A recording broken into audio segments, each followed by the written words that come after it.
Welcome, everyone. Thank you for joining us again in the Commission on Higher Education Regional Office 1 for today's webinar.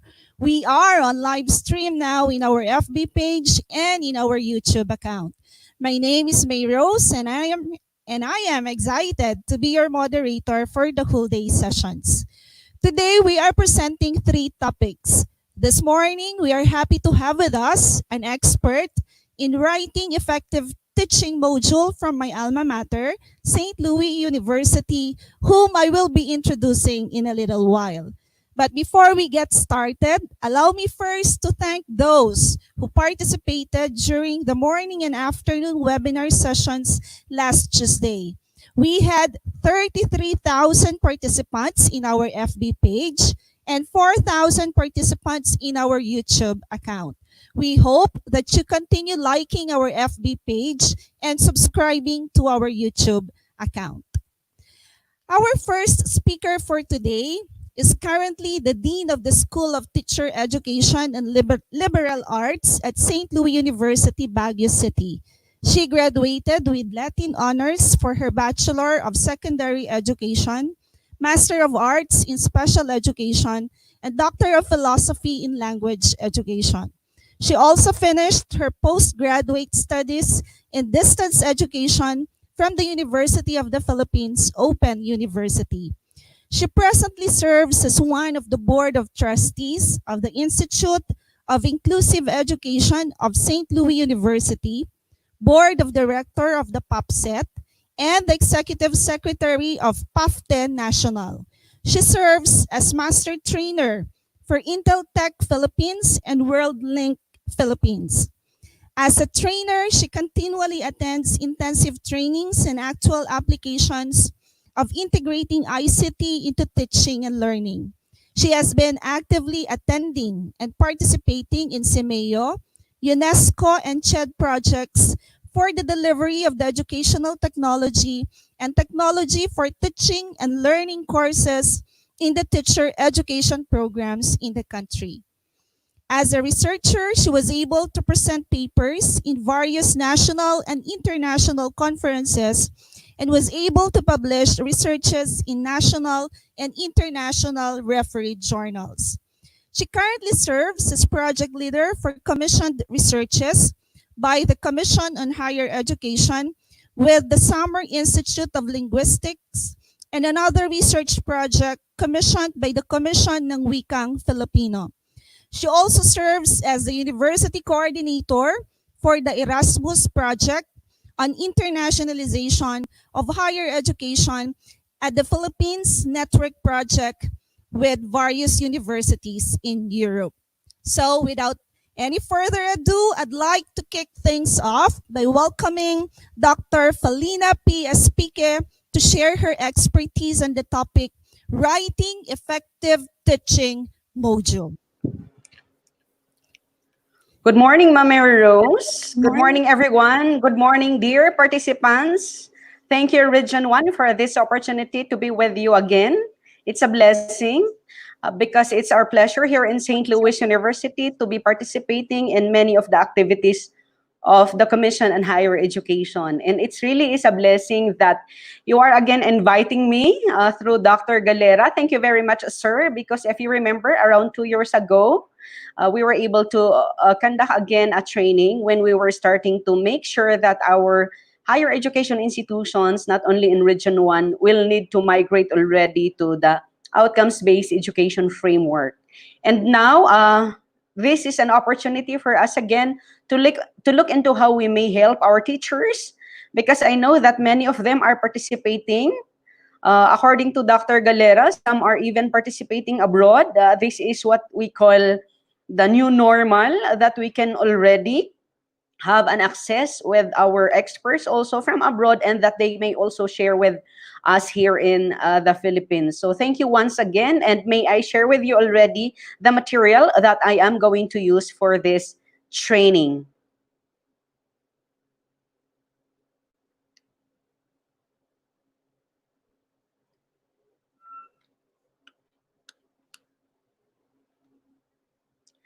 The task that was given to me by the region that I will be discussing with you, and at the same time that I will be sharing in terms of how we're going to work together as we face this so-called new normal, is on the writing of our teaching modules for flexible learning. Okay, with all the many webinars and with all the readings that we've been doing as teachers, it has been our culture already to go over all of those free webinars that are being given and facilitated, like the webinar that we are attending today. Terms like blended learning, virtual learning, remote learning, e-learning, mobile learning, residence learning, homeschooling, and many others actually are being discussed.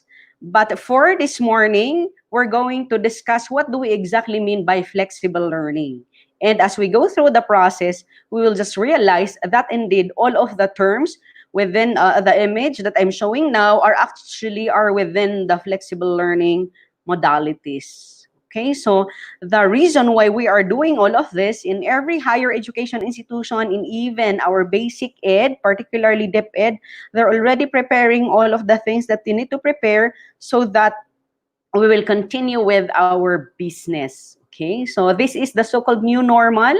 And in response, of course, to the call into the protocols of the government relevant to ensuring that we will observe social distancing, that there will be no mass gatherings, and that we will be after the health and wellness of our students, of our staff, of our faculty. Hence, we need to do transition in the delivery of our programs, particularly of the different courses in our respective programs. The business of every academic institution is to provide learning, and there is what we call continuity of learning. And with what do we mean by continuity of learning? According to REMSTA, continuity of learning is the continuation of education in the event of a prolonged school closure or student absence. This is a critical component of school emergency management as it promotes the continuation of teaching and learning despite circumstances that interrupt normal schools attendance for one or more students. Hence, we are doing this just so that we're going to ensure that even if there will be one or two or more students, that continuity of learning will still be there. And apart from that, why are we trying our trying to help our teachers to make sure that they will be able to equip themselves with the necessary knowledge, skills, and the right attitude towards flexible learning? We have advisories coming from the Commission on Higher Education, and we also have advisories from the Department of Education. And if you will try to go back to that, to those advisories, it's telling us indeed that we need to make sure that we're going to address all the concerns aligned and within the provision of the protocols of the government, and that is to make sure that just in case there will be some activities that we do in schools, and just in case there will be some deliveries that we're going to do, that it will still be within the flexible learning modality. So what do we mean by flexible learning modality? How are we going to make sure that we're going to follow the principles, the processes, and all standards in flexible learning modalities in the development of our flexible learning modules? So let's try to go over some principles as to how we may start developing our modules. So we have here 2 points of discussion. First is, how should I plan for the entire flexible materials to continue providing holistic educational experience for my students? And what special techniques will I apply to promote active and effective learning through the various modalities within the flexible learning framework? We need to remember that in any educational processes, planning is very important. It is essential as part of the elements in curriculum development to ensure that all factors are considered before starting to work on something. Our migration from residential mode, that's actually the term that was used by the Commission on Higher Education in its latest advisory, advisory number 7, which was released on May 15, 2020, that we need to have our transition. We need to migrate, and the migration will be from residential mode to non-residential mode. Okay. And what do we mean by all of this? Through flexible modalities. So all of these things are very important so that, again, we will secure the wellness of all our students and all our staff and faculty and or teachers in our respective institutions. When we plan, it's very important for us to understand first what we mean by flexible learning, because there were actually problems and there are not so good, not really good postings coming from our students, because some of them are saying they cannot go for online learning, etc., etc. But that is not is what is being said by our advisories. Our advisories are not telling us that we will continue with the online learning if our students cannot really have an access with the online learning. So that is still, of course, is injustice to them. So we are going against the education for all, inclusive education principles, and so on. And that's the reason why the term that's being used by all of the documents coming from our two agencies, DepEd and CHED, is flexible learning.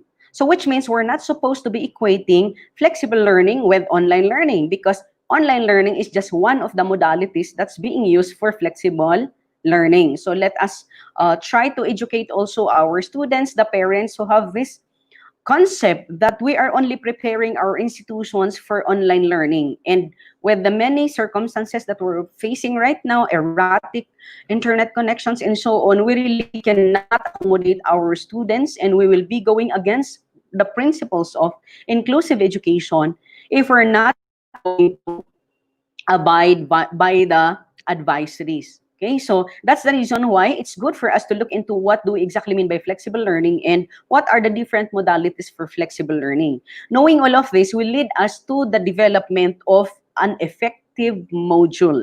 Okay, so according to advanced higher education, flexible learning is about empowering students by offering them choices in delivery modalities. So we need to let them choose as to what modality will fit to their needs. And that's the reason why it's very important also for the institutions to make sure that they will be prepared. And with the definition of advanced HA, it says here that it will also require a balance of power between the students and the institutions. It's not that because this is the choice of the student that this is what you're going to give, because there must be a balance between what the university give or the institution of what is needed by the students in terms of economy, in terms of what is manageable. And when we say manageability, it refers to what is manageable for the learners who are our clients in our respective schools, and at the same time, the one delivering the services, and that is, of course, is the institution. Okay.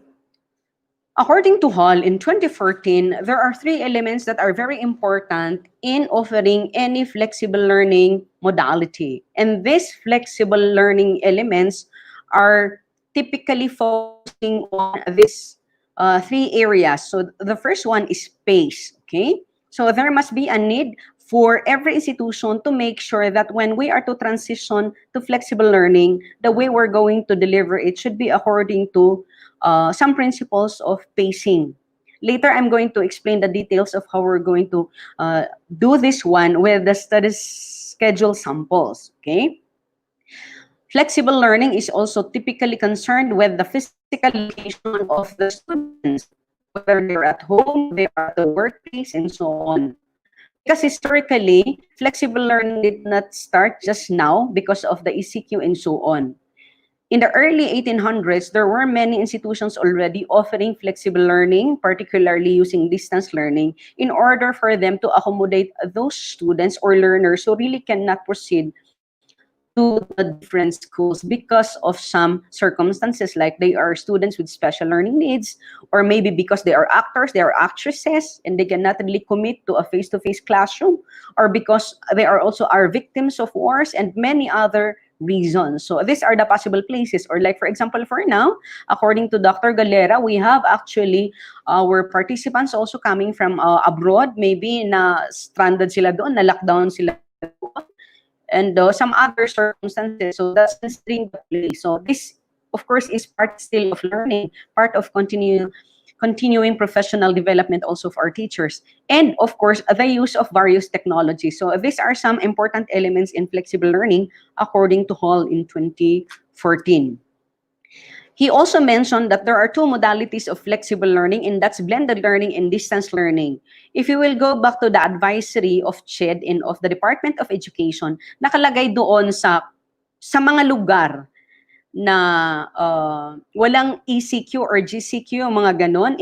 That's how I understood yung advisory po ng DepEd, na pwedeng sila yung magkaroon ng blended learning, because in the blended learning that they're going to do, there will be a combination of face-to-face, which will require, of course, the physical presence of the teacher and the students in the class. And another one is distance learning. That is full days na naka-MGCQ, ECQ, or naka-MECQ. So the modality for distance learning is actually looking into the physical separation of teachers and students. So in distance learning, there is no physical meeting between and amongst the students and the faculty.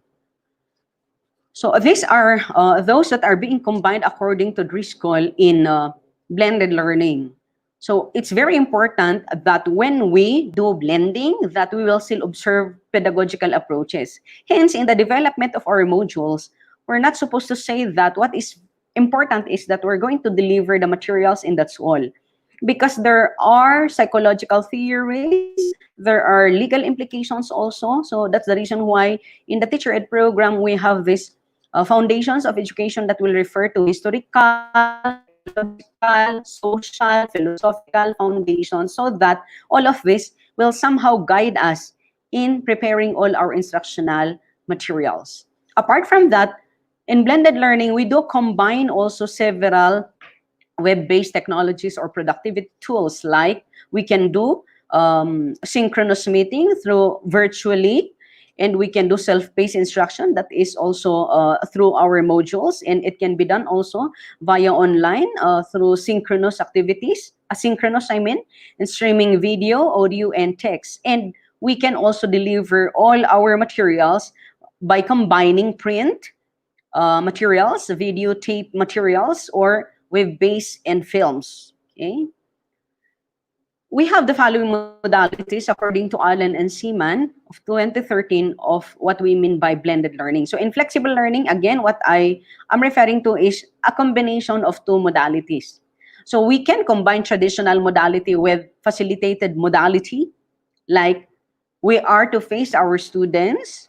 There is this statement coming from our CHED advisory saying that for some of the courses that will really require significant residential activities, there is a need then for us to make sure that we're going to provide them opportunity to come to school. So which means with the condition that we have now, and with the statements coming from our President Duterte, saying that kung hindi pa dumarating, wala pang vaccine for COVID-19, it will tell us that for some of our courses that we really cannot facilitate by just giving or sending to our students electronic materials, and those materials that I was able to mention kanina, or that we can deliver through online, hindi muna po pwede. Okay? So these are things that we need to consider. So are we to combine the face-to-face with online? Are we to combine traditional with e-facilitated? Or are we going to consider moving some of our courses to another schedule? Like maybe for a course that we have right now, for the first semester, it will help if we're going to consider moving them to the second semester and so on. So these are some of the ways by which institutions will be very flexible also as to how they're going to offer their courses.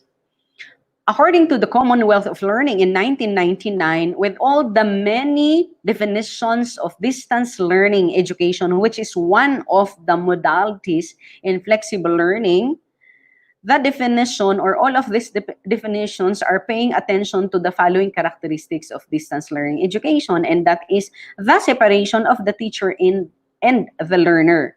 Because of this separation of the teacher and the learner, and continuity of learning will still have to be, will still need to happen, and it should still be a holistic experience, authentic experience, and so on, despite the separation. That's the reason why there is a need for us to make sure that the modules that we're going to develop are modules that are interactive, that will be meaningful still to our students, that will still develop them holistically. Another characteristic is that those who are offering distance learning education programs are institutions that are accredited. So this is very different from giving a tutorial lesson to a student, like those that are being done by a lot of teachers in English, like instead of helping or working, I mean, in a regular class, nagtututor sila. Ibang usapan po yun, okay? And of course, when we deliver distance learning, that we need to have a combination of a lot of mixed media. And will that be required also in developing an effective teaching module? Yes. So let us bear in mind that when we say module in distance learning, that this will just refer to a printed material. Anyway, I'm going to show that later. Will it require two-way communication? Yes. Monitoring feedback should still happen despite the physical separation of both the teacher and the learner. Is there a way by which we can also meet face-to-face? Yes, why not? And that's the reason why we have, of course, the so-called blended. And all of the processes that we need to do in order for us to deliver our programs via DL is to follow also some industrialized processes to make our system more efficient. Okay? UPOU is following actually these three components in the delivery of older courses. So we have the philosophy of open learning, and we also have the different pedagogies of distance education. So to them, these are very important components in distance education. And of course, there is a need for us to make sure that we're going to engage all technologies for all of these types of learning. Historically, institutions started with this model, correspondence model. Noong wala pang mga katulad nito na mga streaming, mga virtual meetings, and so on, the many universities before in Europe and other countries, they started with the correspondence model, but just only giving the students with the print materials. But still, it continued that they still do correspondence model by including not only prints, but also recordings. So there is audio, there is video recordings. Yun yung mga nakakaset tape noong mga unang panahon.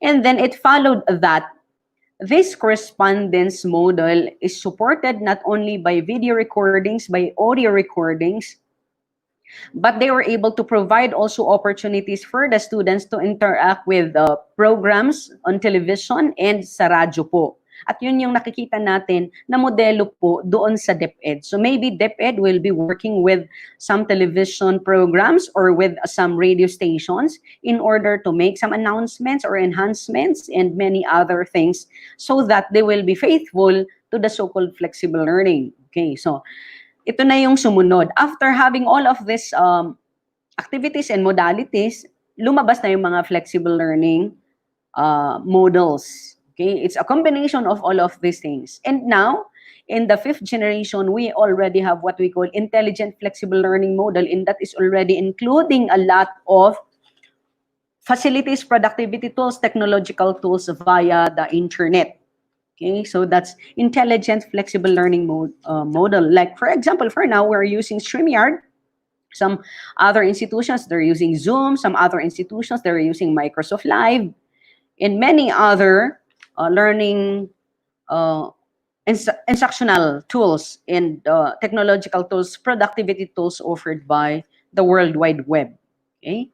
So to understand better how we're going to develop our instructional materials, let's just try to go over this one, the difference between how we're going to work as a classroom. So in developing our materials, let us think that for now, the call is not for us to develop materials that will just be utilized inside the classroom, na face-to-face. Kung hindi, can be an instructional material, a module that will be used for distance learning and blended learning. So again, when we say distance learning, this will refer to the consideration of your absence as a teacher beside the student. Okay? And when we do blended learning, then there is an opportunity for us to meet our students. So hence the module will be different to that of a pure distance modality.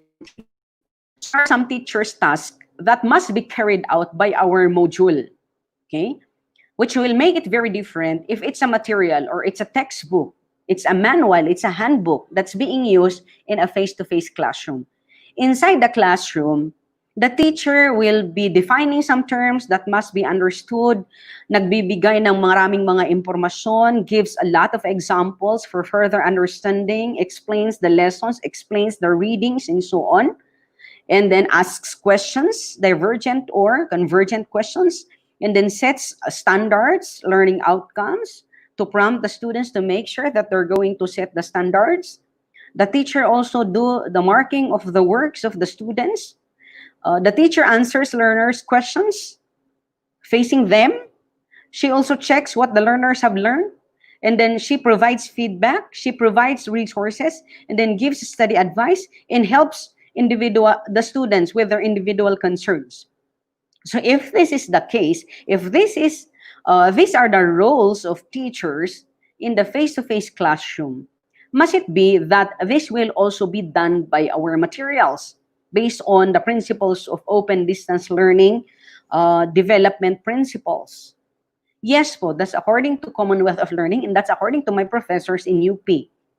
And that's the reason why it's very important for us to engage in our modules several tools. So the modules will give instructions as to when will you open the recording, how will you open the recording, and what will you answer with the recording. So it's a combination of all of this. So I'd like to correct yung mga misconception also. Maybe it's not naman your misconception na when we say modular, that we're referring to a printed material. Marami sa WorldLinks Philippines, sa Intel Teach Philippines, with our trainings in UP, in UNESCO, and CMEO, laging meron silang binibigay na mga module na may mga kasamang CD, yung mga ganyan. Even our teachers na natitrain for DUST, puro ganun po yung mga materials nila. Hindi po pwedeng walang mga kasamang recordings. Okay? But in the planning of our module, let's try to consider the following variables. So what are some of the things that we need to look into? Like, who are our learners? Are my students ready for flexible learning? And what types of students do I have who will be using my flexible learning materials or DL learning materials? And what are their circumstances so that we will know what to plan, how to design, and so on. Kasi baka naman design ng online learning, nakalagay sa LMS na Google Classroom o kaya nakalagay doon sa Microsoft 365. Hindi nga din alam ng mga ibang teachers kung paano gamitin yon, baka ganun yung mangyayari. So all of these things are very important. So how are we going to put all of these modules within an LMS classroom? Kailangan kilala natin sila. Okay, so we know our students, their literacy level, their study skills, their ICT skills, the availability of the technology sa kanilang mga bahay, their prior knowledge about our courses. May prerequisite ba yung course natin? Baka naman meron or wala, yung mga ganon. And the learning situation. And when we say learning situation, sa ngayon is we are under, dito sa Baguio ay GCQ, pero stricto pa din. So hindi pwede ang mga mass gathering, social distancing, and so on. So these are some of the limitations. Hence, if we're planning like to offer a course na NSTP halimbawa, tapos sasabihin natin na it can be done na via distance learning because they can help naman in the respective communities. Pero ang nakalagay sa protocol natin ay hindi pwedeng ganun ang gagawin nila. Dapat sa bahay lang sila if we're going to offer that course. Okay? Dahil nga sa noon, pwedeng nag-NSTP yung mga taga ibang DL institutions, but they were allowed to work with their communities. Like for example, there are DL institutions na may mga estudyante abroad, pwedeng gawin nila yun abroad. But we need to look into how we're going to provide activities in our modules because we're not supposed to be infringing or going against the protocol of the government. Okay, so we have these concerns like under GCQ, ACQ, MSCQ, MGCQ, and so on. Or it's possible also that our students are part-time students, they have jobs, And that's the reason why in the graduate school, marami nang nagsimula po ng blended learning or distance learning because of this condition of students. So that we're going to accommodate students who are working abroad, okay? Maybe some of our students do not have the resources at home. So are we going to provide them sufficient readings and so on? So these are the things that we need to look into apart from the accessibility to internet connections and laboratory equipment. Like, are we going to offer and come up with a module for distance learning now, which is purely online, na wala namang laboratory equipment sa kanilang mga bahay? Or possible naman na may laboratory dito sa school, pero yung mga nandun sa laboratory natin ay yun din yung nandun sa kanilang mga bahay. Like for example, in one of our courses in the university, like sabi nila, ang mga nandun naman sa laboratory natin ay nandun din sa kanilang mga bahay, sa kusina nila. So, ang decision ay, okay, i-offer pa rin natin, very good. In a way, the laboratory, yung mga gamit, equipment ay pwedeng nandun sa bahay. So, doable siya.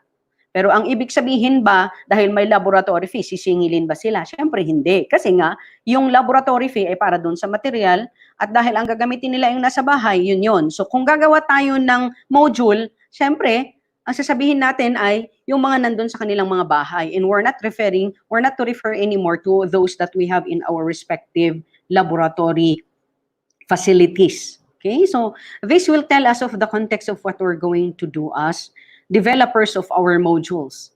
Now, according to TPAC principles, technological, pedagogical, content knowledge principles, hindi pwedeng ang galing-galing na natin. We were able to learn how to explore Edmodo, yung mga ganyan. We're very thankful that you're able to invite, of course, one of our faculty in the School of Teacher Education and Liberal Arts in one of your trainings, of course, giving you some inputs as to how to make use of Edmodo. And we have trainings maybe for all the different LMS and so on. Pero, ang problema, ano ang isasalpak mo doon sa LMS na yan? So it's very important that in planning your module, you need to go back to your learning outcomes. Again, let's go back to CMO 46 series of 2012. Let us not forget that there are standards that we are still to follow, so we should be guided by the OBE framework of ensuring that we're going to start with the course learning outcomes before we will continue with the content. Hindi po pwedeng gagawa ka ng module at ang ginawa mo ay kumuha ka ng libro sa library, tapos ang ginawa mo ay sinundan mo na lang po yung mga topics doon, and that was the basis of you developing your module for distance learning. It cannot be like that. When we are going to develop our modules, we should be guided by our course learning outcomes that cascaded po from our program learning outcomes, which means our modules should be very distinct also because we are to translate in our modules still our institutional outcomes. So for St. Louis University, for example, yung may missionary element na kahit yan ay sa School of Law, may mga course learning outcomes ka tungkol sa pagiging isang misyonaryo, yung mga ganyan. So, ang mga modules, embedded lahat yung mga program learning outcomes na yan. So, even the activities. So, let's go back to all of these principles. So, for DepEd naman, if we have, because some of my students, sabi nila, mag-a-attend sila, siguro nandito sila. Hello, good morning sa inyong lahat. You have the curriculum guide in the Department of Education that will tell you exactly as to what is the content based on the content standards and performance standards that are articulated for every period or periodical. So for the first grading, second grading, and so on. So ito yung mga kailangan nating balikan. And this will all be the basis of the development of our module.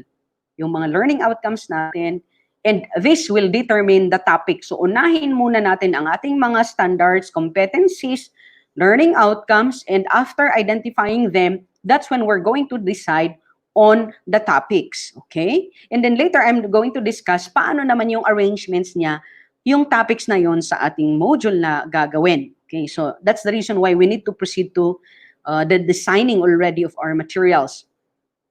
It's very important that we should be guided whether it's flip learning, whether it's distance learning, flexible learning, blended learning, face-to-face, by several instructional designs, okay? At the level of the program or even at the level of an institution, we have the ADI model, the Azure model, the Gagne's Events of Instruction model, Merrill's Principles of Instruction model, the Chem Instructional Design model, and the 5E Constructivist model. If we're going to study all of these instructional designs, ang pinaka at the level of developing a specific module ay ang Gagne model, itong Gagne's Events of Instruction model, and yung 5A Constructivist Instructional Design. So the sample that I will be giving you later will fall under this one, these two models. Okay, so we don't have much time, but you can of course study all of this instructional design. So in structuring a unit of a specific module, most ODL courses are subdivided into units. It's not according to chapters. Yun yung sa kapag ka-textbook. Sometimes corresponding to a week's work or 2 weeks work, depende. Kasi there are units that you may deliver in a week or in 2 weeks or in 3 weeks. In print, each unit is like a chapter of a book. But on the web, units are usually corresponding to one subdivision of the course website. So I'm going to present to you a sample later if we have time, kung ano ang itsura niya kapag ka ito ay nasa isang course site at kung ano ang itsura niya kapag ka ito ay nasa print. Okay? So in structuring a unit, these are the issues that we need to look into. How are we going to organize the content? So sabi ko kanina, we were able to identify already the contents because we're guided by the course learning outcomes of our courses. Of course, these are all based on the IPD requirements or the spiral progression requirements according to outcomes-based education framework and many others. How should this content be presented to our learners? Okay? So we have the following main stages of a unit of learning. So whether it is print or whether it is an interactive multimedia, whether it is a recording, it's very important that we're going to be guided by the following. Again, what I'm saying here is when we speak of module, we have our print, we have our interactive multimedia presentation, we have our video recordings. So ito yung mga learning packets of a module. So the stage one is the explanation of what the session is about, and then you conduct the session, and third is the evaluation part or assessment. Most ODL study units or open distance learning study units, which is within flexible learning, whether it's print, computer-based, or web-based, follow this approach generally. It is a good basis for beginning to structure any course unit.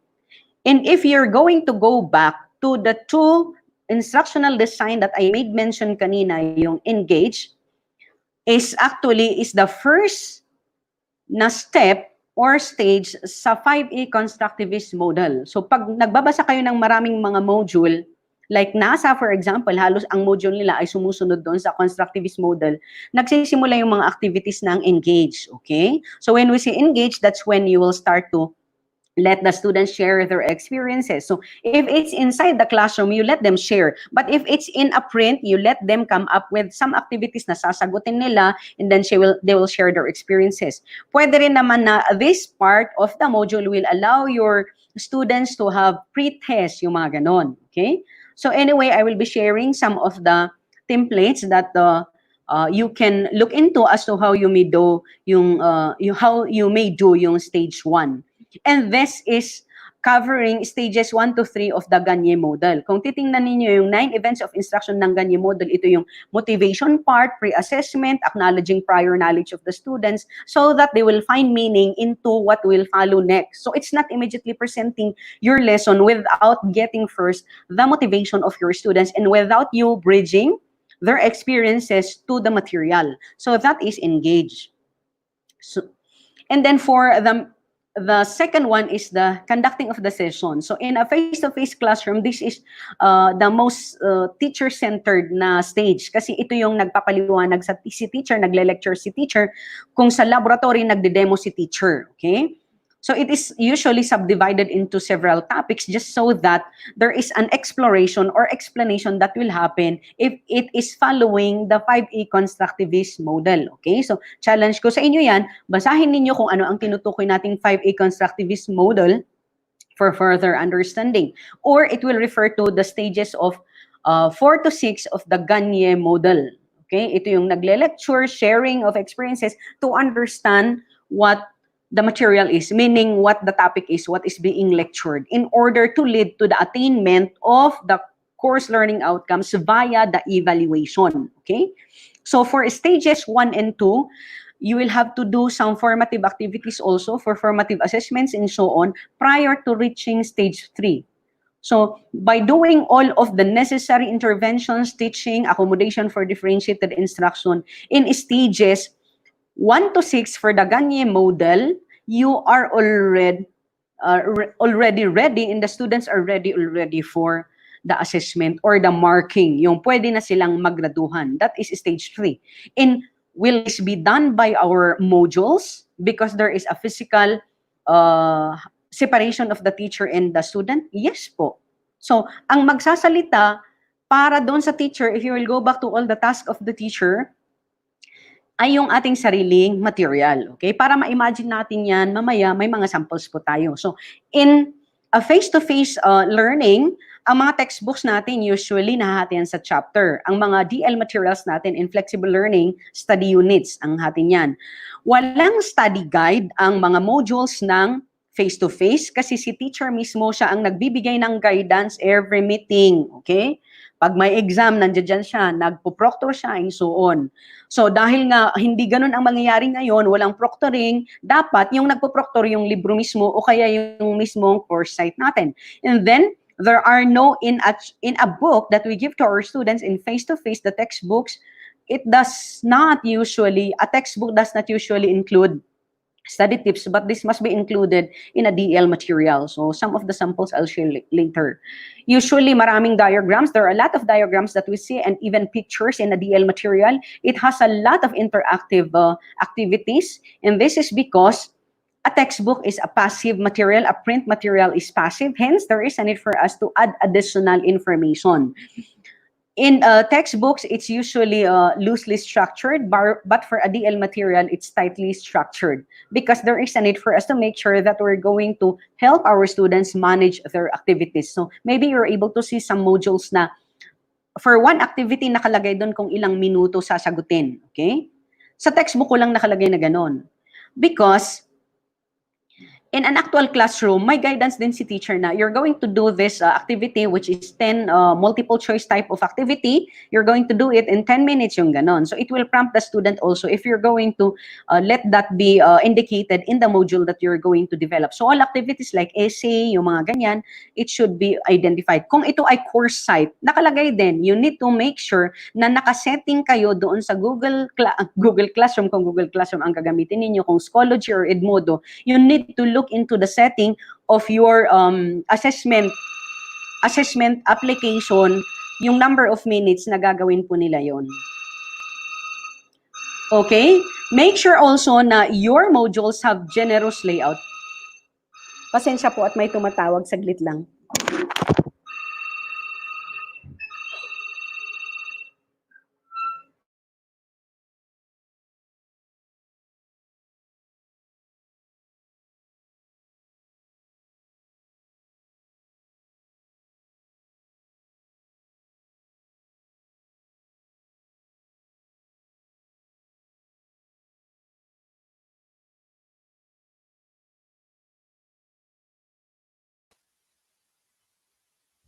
Hello, Dr. Felina. Ayan. Hello, Dr. Felina. Hindi ka po namin marinig.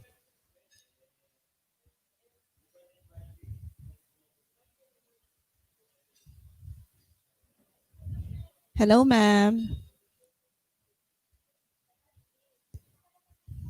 Ma'am, baka nakamute ka po. Kindly check, please. Hello, ma'am. Ma'am, Dr. Felina, we cannot hear you po. Okay, so habang inaayos po ni Dr. Felina, may we invite you all again to like our FB page, CHED Region 1, and subscribe to our YouTube account, CHED Regional Office 1. We'd like also to encourage you to share today's webinar with your social networks. You can use the social sharing icons below your screens. Hello po, Dr. Felina. Is it okay na po?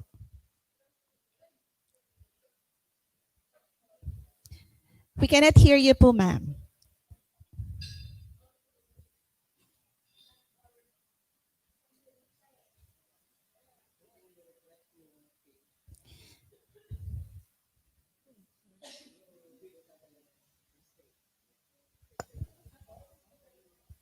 Ma'am, ma'am, kindly refresh the live stream. Hello?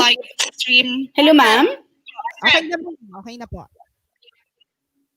Yung ano na kanina. Oh, sige, sorry. Okay na po, Dr. But were you Felina. able to... Forward again. Can you hear me ulit po? Hello? Sorry? Yes, ma'am. Okay na po. Loud and clear. Okay. Alam po, siya po yung may tumatawag, pinaalis ko na lang yung ano, yung sa tawag. Okay, I'll go back to my sharing po of the screen. Ay, kaloka naman yan. Sino nga tadi?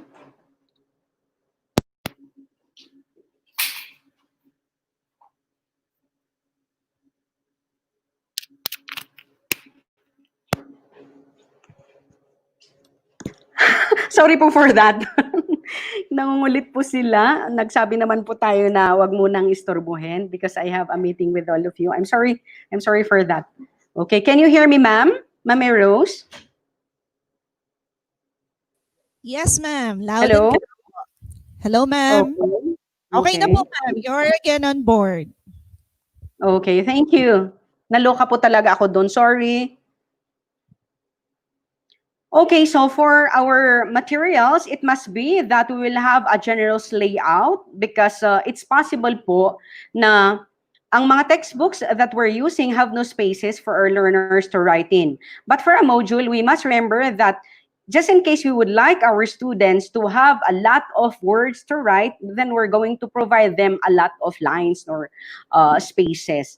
And let us remember also that in a DL material, our audience are treated as individual learners. So that's the reason why we always make use of the word you, or we make use of first person point of view when addressing them. Like you do not say that the student should be able to, you do not say that you should be able to. That is how you're going to state your objectives for your students. And then there is a need for you to make sure that the DL material will help the learner attempt to meet all the needs of the students. And then we also have to have reflection guides.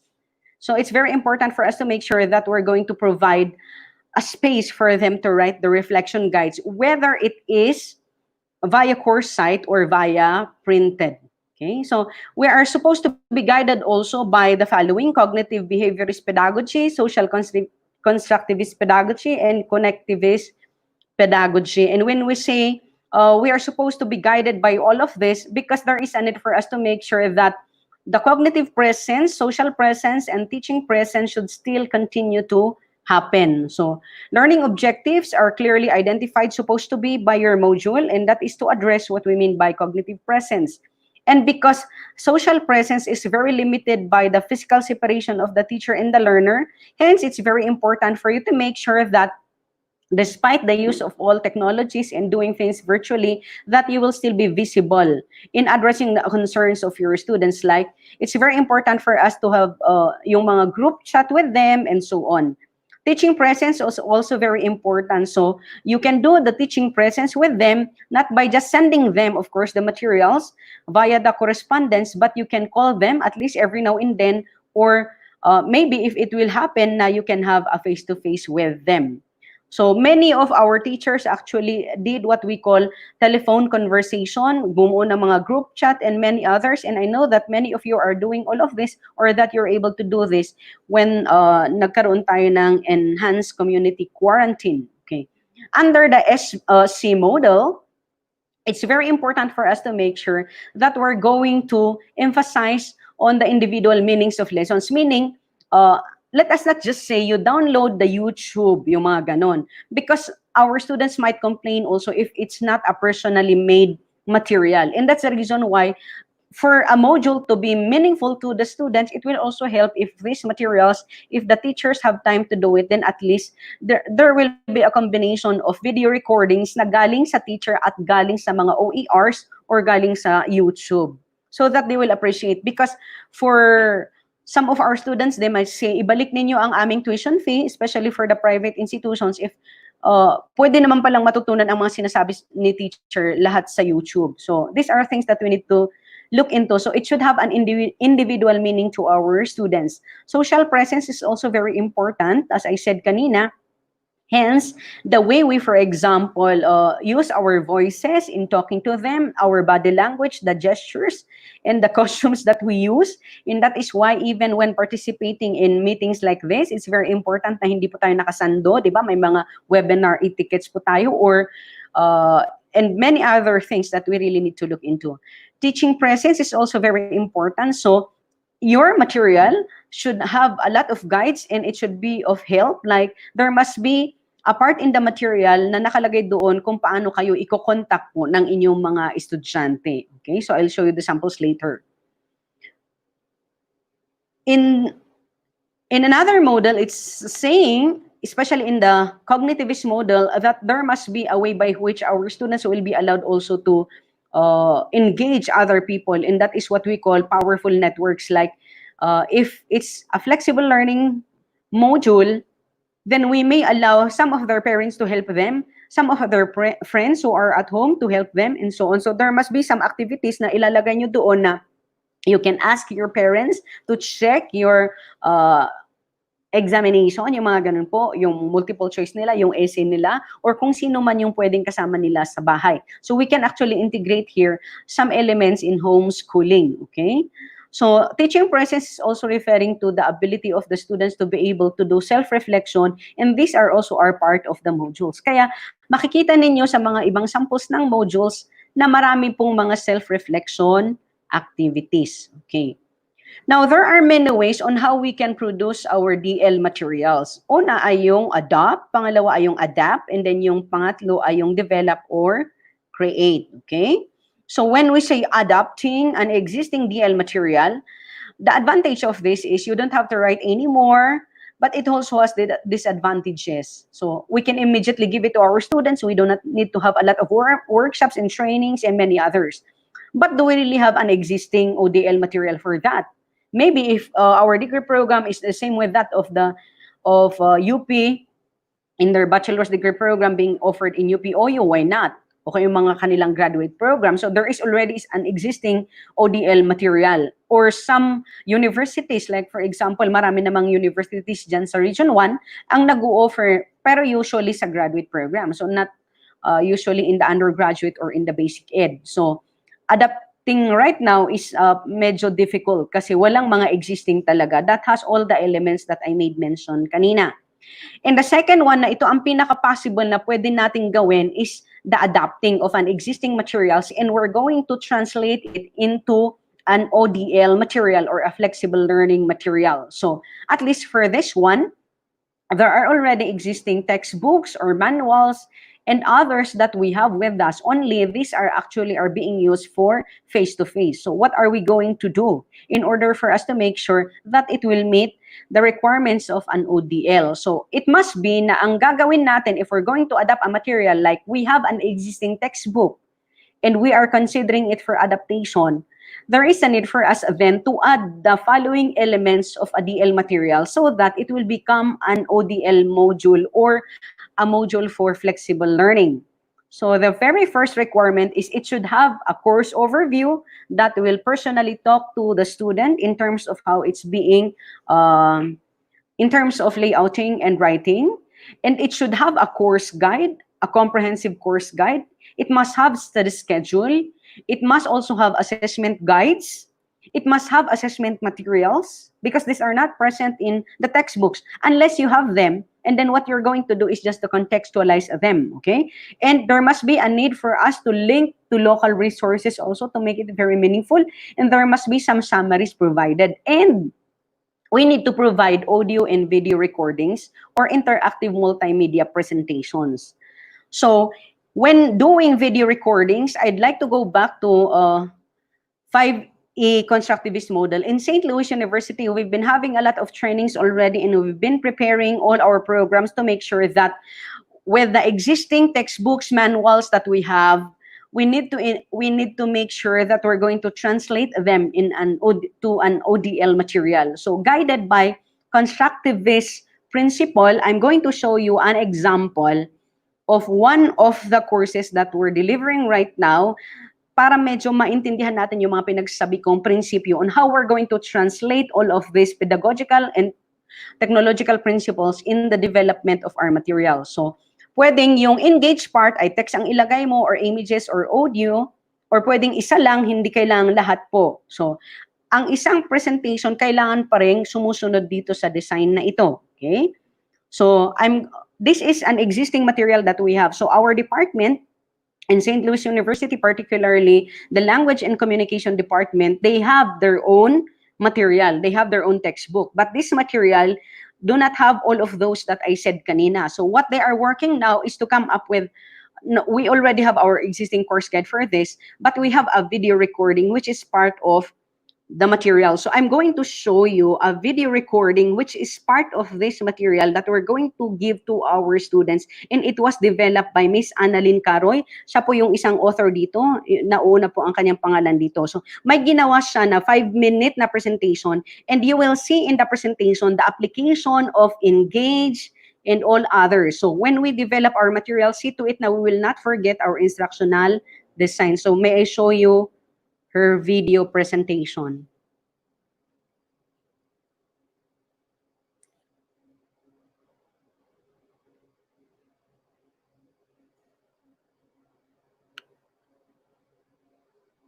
Advantages and disadvantages of the different modes of public.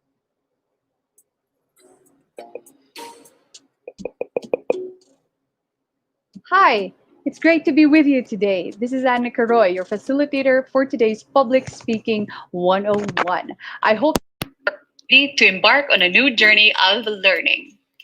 Before we begin, let us commit to this lesson to the Lord.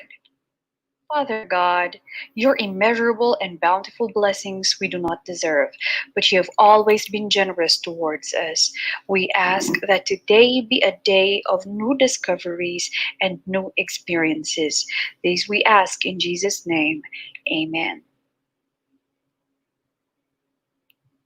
In Chapter 3 of your module, you were able to learn about the advantages and disadvantages of the different modes of public speaking delivery. Specifically, you were able to look into manuscript, memorized, extemporaneous, and impromptu. I was able to go over your reflections, and indeed, we can see some of these modes of delivery in some of our everyday engagements.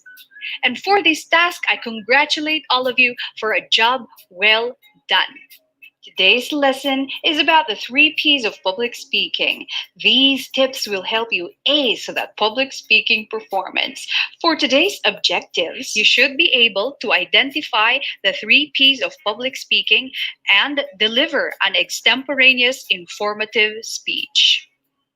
Martin Luther King, Winston Churchill, and Nelson Mandela. Do these names ring a bell? They are considered some of the great public speakers in the world. Through their speeches, many were influenced. There are great public speakers, and there are those who fear speaking. Glossophobia is the name for the fear of public speaking, but it is something that one can overcome. To overcome that fear, first is preparation. Preparation can help reduce nervousness by familiarizing yourself with the following. A is your topic. Research about your topic. There are many ways to know about your topic. The internet is a good source of information. Also, books provide good insight. B is to make an outline. Your outline is your roadmap. Do certain revisions and tie loose ends together. This is where you also get to select the appropriate mode of delivery. Next is to practice. Practice, practice, practice. Practice in front of the mirror. This is where you get to see your facial expression and your gestures and be the better judge. Or you may practice in front of your friends and family. I'm pretty sure they can give you encouraging feedback that will enhance your public speaking performance.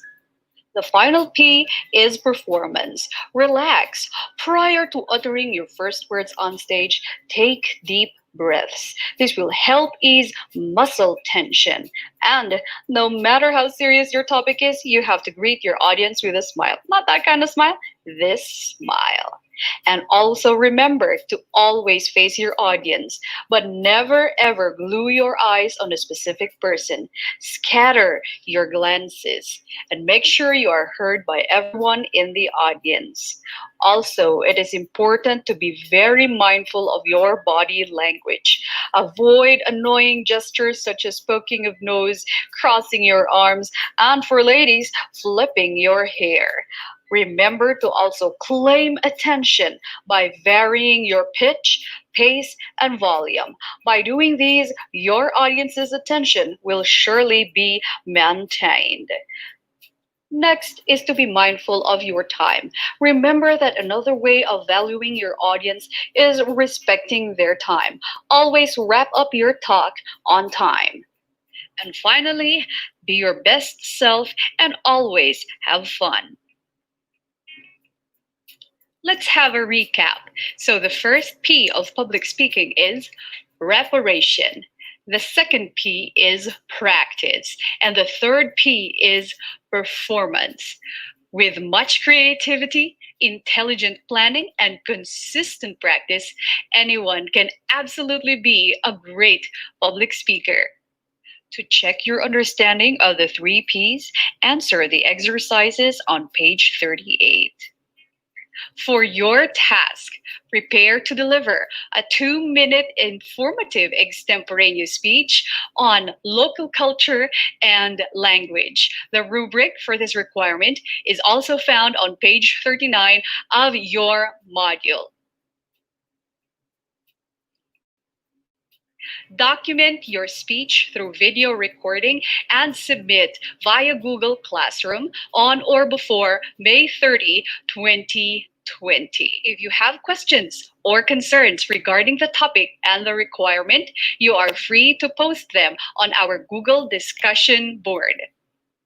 Which of the three Ps did you find most helpful? I hope the lesson help you jumpstart your public speaking interest and at the same time ace that public speaking task. Let us close in prayer. Dear God, thank you for today. We humbly ask your wisdom to accomplish.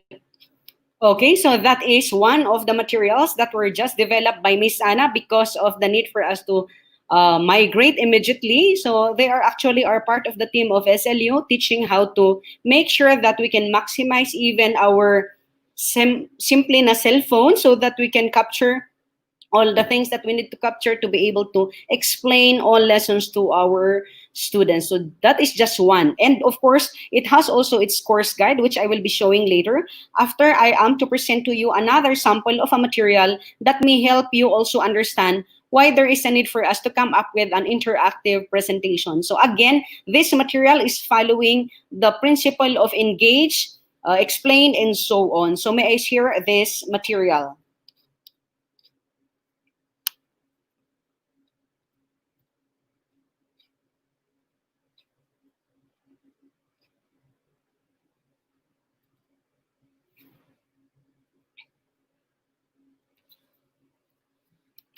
This material was developed by Ma'am Shin Ayaw, which is also is a requirement of our need to migrate now immediately. So ito mga pinaggagawa namin as a sample so that we will demonstrate this material will help also our faculty in St. Louis University para na-imagine po nila yung mga principles na pinagsasabi namin. So it's very difficult for us to be thinking about the designs and principles, but as to how to do them, that is where the difficulty is. Hence, it's very important that after discussing all the engage and all other models that are to be followed, dapat may material po na ipapakita. So please go back to those principles that I was mentioning kanina: engage, explore, and then explain, evaluate, and many others, so that we need to see if these are all are demonstrated by this presentation. And one thing that we need to remember ay dapat ang ating mga materials which is part of our module ay self-instructional siya. Ibig sabihin, this presentation will be given to the students, isi-save ito sa USB or ito ay ipopost natin sa ating course site, and then the students will do the manipulation of the material. So you will see here the requirement in ODL na dapat self-instructional siya. Meaning, pagkabukas ng estudyante, dapat na alam na niya ang paraan on how to explore it. So for this material, I would like to recognize again, it's a product for our Technology for Teaching and Learning course in Living in the IT Era course. So makikita ninyo dito nakalagay, click the buttons. And for us to start, for the engage part, i-click ko ito if I am the student, and I will see here already the presentation of the buttons. And then I need to proceed already, and you will see here some instructions. Nakalagay dito na click any of the images to reveal each trend, and then click on the oval shape to proceed to AI information, for example. So let's try to click all the images because we still need to follow some principles in developing presentations na dapat na interactive siya. At the same time, we need to follow yung tungkol sa paggamit ng font styles, font size, and so on. So the instruction is for us to click the oval shape. So this is the oval shape in order for us to proceed to the information of artificial intelligence. So you will see here again another instruction nakalagay dito na click on the slide to show the question, click on the rest of the objects to see the 6 movies. So dalawa ang instruction. So i-click ko daw dito at yan ang meron na tayong engagement pang motivation. So have you seen these movies yet? Guess the title and so on. So are you ready? Click now. Okay, so yan po ang mga movies. Pasensya kayo dahil 1 hour ang ano natin na sobrahan yata, but it's very important for me to show this one to complete po the package of how to come up with an effective module. Okay? And then after that, meron na dito yung click this for the answer. So hindi pwedeng nauna answer. Kahit sa print module, hindi pwedeng nauna ang sagot. Siyempre, nakalagay ito sa likod mismo ng module or pwedeng nakahiwalay yung materials doon sa module natin. Okay, so I'll click this for the answers and nakikita natin dyan yung mga sagot doon sa tanong kanina. So let's continue so that you will see how it's look like. Okay, so what was common in all the 6 movies? So may mga tanong na naman, yun yung mga tinatawag nating characteristic ng isang module. Now, whether it's interactive or printed, that there must be some before, during, and after na mga in-text questions na sinasabi. Okay? So let's click the slide to show the questions now. Meron din siyang naka-embed dito, but I will not open it anymore. And then you will see here, for example, an instruction. Sabi dito, click any of the colored buttons to see the slides related to the subheading. So this is about artificial intelligence. I-click ko ito, and then may instruction siya. Click the highlighted oval shape for more details. So may I click this one? So these are the details na kanyang sinasabi. Okay?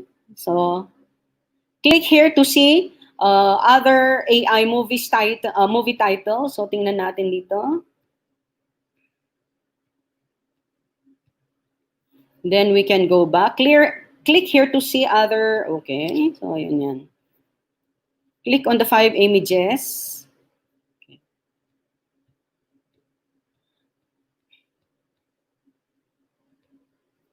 Okay. Medyo madami pa yung laman nito. Hindi ko lang na ano yung iba. So like for example for this one, okay, papamangkin ito ni Ma'am Shil. And many others, very short lang po yung period natin. So this is just one sample. Actually, it has a lot of parts that I was not able to. Ito yung may assessment din siya. Like, are you ready for a check-up? Hello, ma'am. Ma'am, Yes. excuse me po. Ma'am, it's okay po to continue with your presentation. Huwag niyo pong bibilisan, ma'am. We still have some. Okay, pasensya po yung oras ninyo ang inaano ko kasi nakakahiya naman. I just do not like to miss how to present all of this. So okay lang na hindi ko bilisan? Okay. So like if for example you have a material, see to it that it has an assessment element, okay? So the element will be like for example for this one, are you ready for a checkup? So pag sabihin niya na no, di i-click niya ang no, okay? And then the message will be, you can still go back to the very short check-up anytime you want. So, i-click mo yung smiley. That's the instruction. Okay, and then machine learning is a subset is a subset of artificial intelligence. So if your answer is true, i-click mo yan and then kaagad na sasagot siya. Okay? And then Siri and Alexa, these are the movies, are examples of facial recognition. Ano ang sagot natin? Ano ang sagot ng bata? Halimbawa, kung sabihin niya na true, mali. Ang tamang sagot ay false. Okay? So the mechanism working behind Google Translate is AI. Ang sagot niya ay false. Tingnan natin. So mali siya. So dapat ang sagot ay true. Okay? And many others. So this is how you can develop your material. Mapapansin ninyo na interactive po talaga siya. So may assignment dito na nakalagay. So the assignment is, okay, this one, or you can go back to that. Oh, ano ba yun? Mali yata yung napindot ko. Okay, so it's a sample of an interactive multimedia presentation which is not present in a printed material. And because your absence as a teacher should be supported by the material, hence it's very important for you to make sure that you're going to develop things such as this one. And this is what we're doing right now actually. Yung may training tayong, we're doing this activity, but at the same time, we're actually conducting training now with St. Louis University, and their lesson has something to do with how to develop materials using smartphones and interactive multimedia presentations. And this is being participated by all the faculty of SLU per batches. So may I go back to my other material?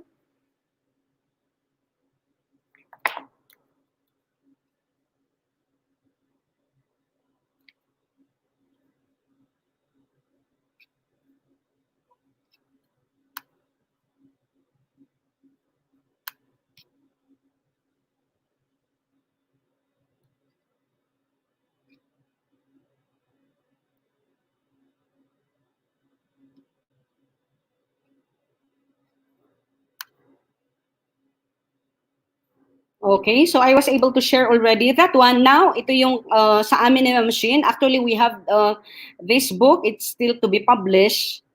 And we're waiting for its publication. But while it's being while it's undergoing proofreading, we hope that we're going to prepare already all the interactive multimedia presentations to be able to address the concerns of flexible learning. We also have our course guides for this one.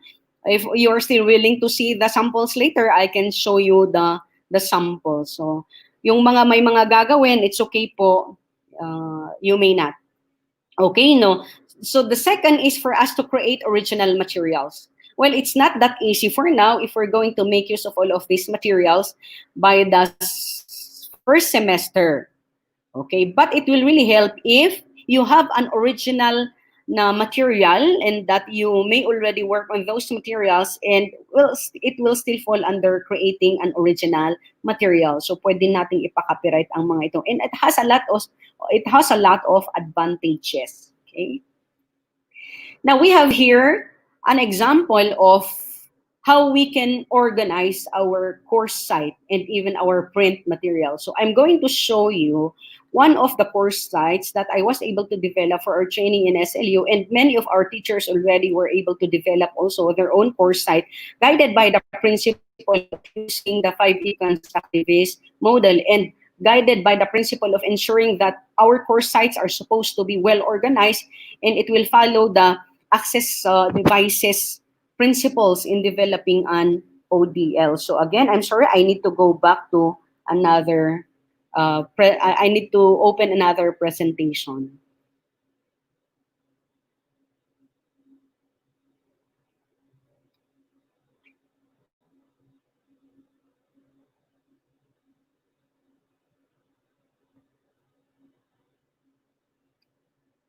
Okay, I hope you can see my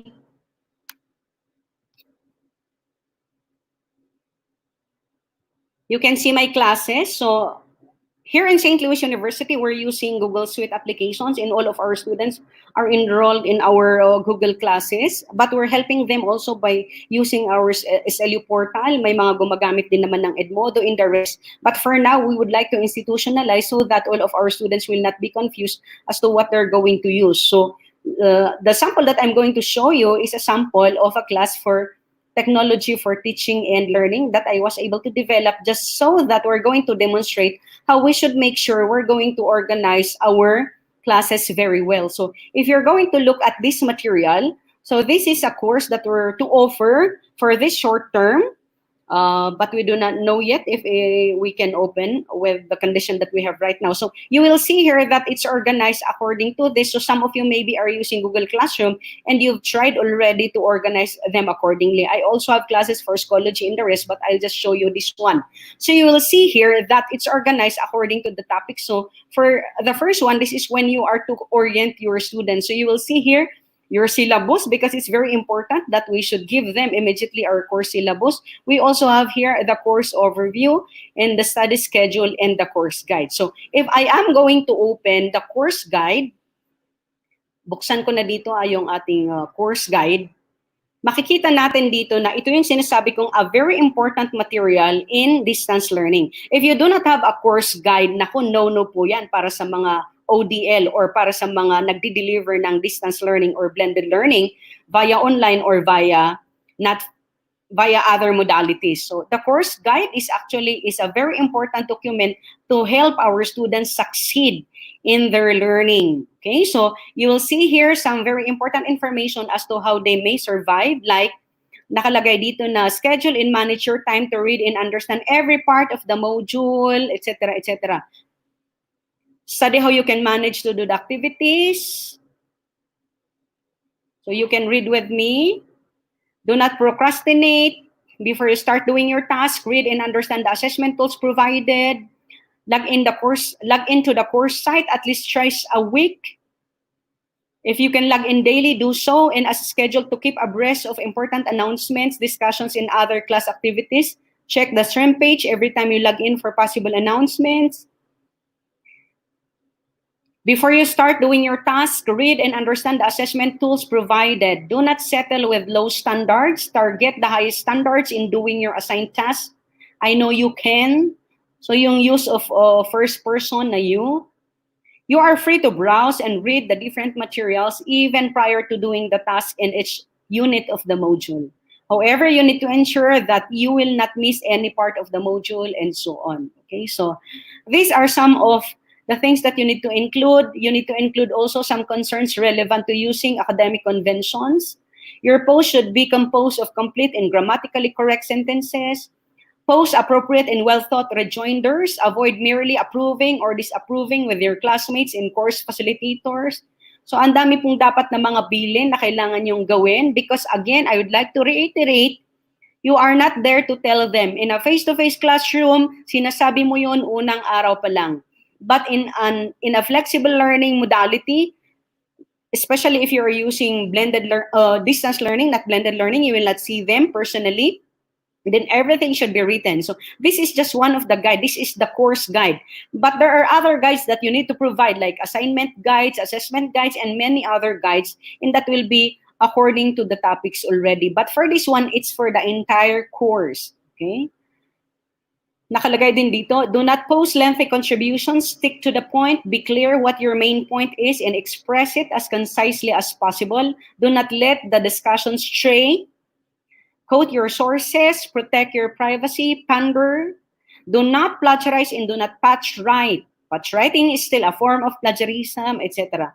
Follow the schedule of course activities. Always remind yourself of deadlines, read in advance, try to anticipate possible conflicts between your personal schedule and the course schedule and make your appropriate adjustments and so on. Okay. Ibang-iba po ang course guide ng correspondence or print. Okay? So, ito yung pag-online siya, course site. Ito ang mga first part of your module for distance learning. Okay?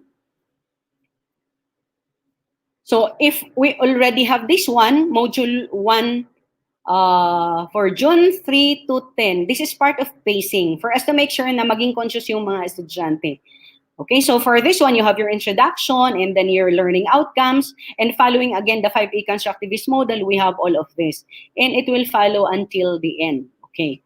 Now, because I am already here, I would like to share with you also that indeed it's doable. Wag nating isiping hindi doable within the limited time that we have if only we will focus together. So may I just show you, like for example, in SLU, we have batch 1, batch 2, batch 3, 4, and 5 na mga teachers and faculty and doctors and lawyers. So for example, let's start with batch 1. Gumawa po sila. So this is our training classroom. So we were able to develop, of course, a training session with them. Actually, yung mga sinishare ko sa inyo, yun yung halos nandito pero kinumpress ko lang siya para magkaroon lang kayo ng intindi. But of course, we need intensive training if we would like to come up with a very good material. So you will see here, for example, in the Google Drive folder, para ma-inspire po kayo na kayang-kaya po, ito ay ginawa namin within May only. So ito yung mga workshop outputs po ng ating mga professors. And you see even our frontliners from the School of Medicine, from the School of Nursing, NATSAI, and all others are actually working together to make sure na talagang ma-meet po nila ang ating mga requirements. So ito yung produkto ng ating mga deans. So kahit yung mga deans, nagtatrabaho din po sila. Kasi mga deans and department heads ang sa batch 1. So I'll just show you a sample lang po para po sana to give an inspiration to all of us that indeed it's doable po.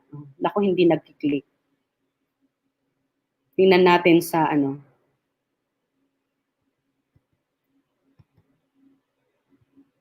Naku, medyo ayaw magpakita. Bakit kaya?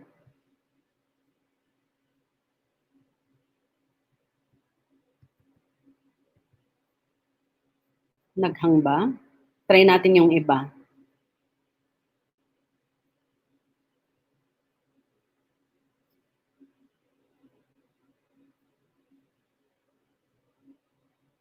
This is how you may organize, of course, your presentation. So you can have also some trainings for the use of all of this.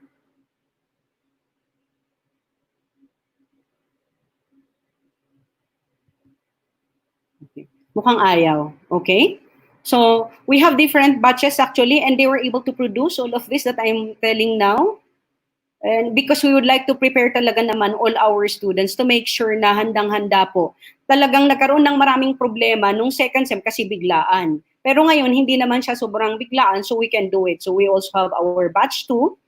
Ibang ano na ito. This is one of the samples of the output of the outputs of our faculty after the training. So this is the class of the department head, si Dr. Dacayo, siya po yung department head ng accountancy. Ni-require namin po ito na gawin nila during our training na 5-day training po ito. Okay, so yan yung mga sample. And now we're having our batch 5 and batch 4. So this is how you should organize. Ang pinapakita ko lang dito ay yung principle na dapat organisado po ang ating course site so that our students will not be confused as to where they should go, and we should still have the complete set of the instructional design that we're going to follow. That we should have, of course, an opportunity to engage our students in the module. Kasi nga ang module nandiyan sa course site ninyo.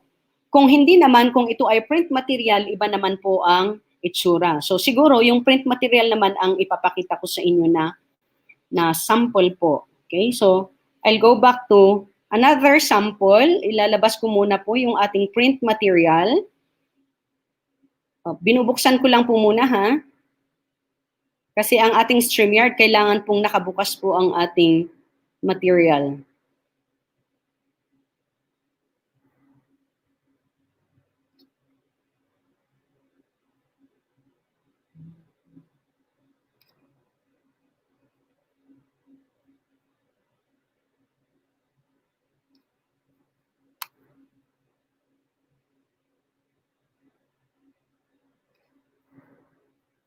Baka kung magtatanong din lang kayo, masasagot ng mga ito. Okay? So this is a course guide for offline. Meaning, the version kanina is yung nasa Google Classroom. But what about if it's offline? So your statements in the course guide after presenting all the different modules is this one.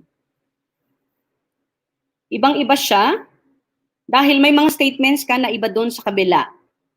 The key to successfully finish this module lies in your hands. This module was prepared for you to learn diligently, intelligently, and independently as would-be teacher, because this course is for our would-be teachers. Doing this will greatly help and prepare you to become a great teacher. So you see the language that's being used, it's referring to you and it's personal. It's not referring to all teachers.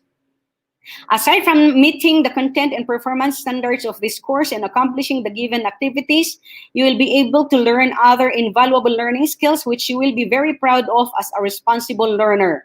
The following guides and house rules will help you further to be on track and to say at the end of the module, I did well. Okay. Nakalagay dito, schedule and manage your time to read and understand every part of the module. Read it over and over until you understand the point. Study how you can manage to do the activities of this module in consideration of your other modules from other courses. Be very conscious with the study schedule. Ilagay ito, post it on a conspicuous place, meaning yung course guide, so that you can always see. Do not ask questions that are already answered in the guide. Kasi mahirap kung text kayo ng text sa kanila, text sila ng text. Tapos 50 students times 8 classes, grabe yun ha. If you did not understand the readings and other tasks, reread, focus. If this will not work, engage all possible resources. Nakalagay dito. You may ask other family members to help you. Alalahanin ninyo, ito ay hindi yung pagbigay mo ng feedback sa kanila ay maaring through text dahil nga wala silang internet connection. Kaya pwedeng magpatulong sa kanilang pamilya. But you need to come up with an undertaking also na kung magpapatulong talaga sila, it's for the sake of helping them to understand but not to do the task for them. Yung mga ganun po. Kaya nakalagay dito, if this will not work, like to ask a family member, text me first so that I can call you or text you back for assistance. Because in DL, the visibility of the teacher is very important. Hindi pwedeng hindi nagre-respond ang teacher. Kung may gamit na GC, hindi pwede, group chat, hindi yung sinisin zone lang ang estudyante. Do not procrastinate. Ito yung sasabihin mo. Puro bilin talaga ang course guide. Remember, it is not others who will be shortchanged if you will not do your own work. It will be you. Okay? Mga ganong mga prompting. Before you start doing your task, read and understand the assessment tools provided. Do not settle with the low standards. Target the high standards in doing your assigned tasks. I know you can. You are free to browse and read the different units of the module even prior to doing the task in each unit. Okay. However, you need to ensure that you will not miss any part of the module and you will not miss to accomplish every activity in every unit as scheduled. Before the end of the midterms, so kunwari ito offer namin ngayong short term, you will be tasked to send back through correspondence the accomplished and scheduled modules for midterms to me. Make sure you will follow it up with me through text or any other media available for you.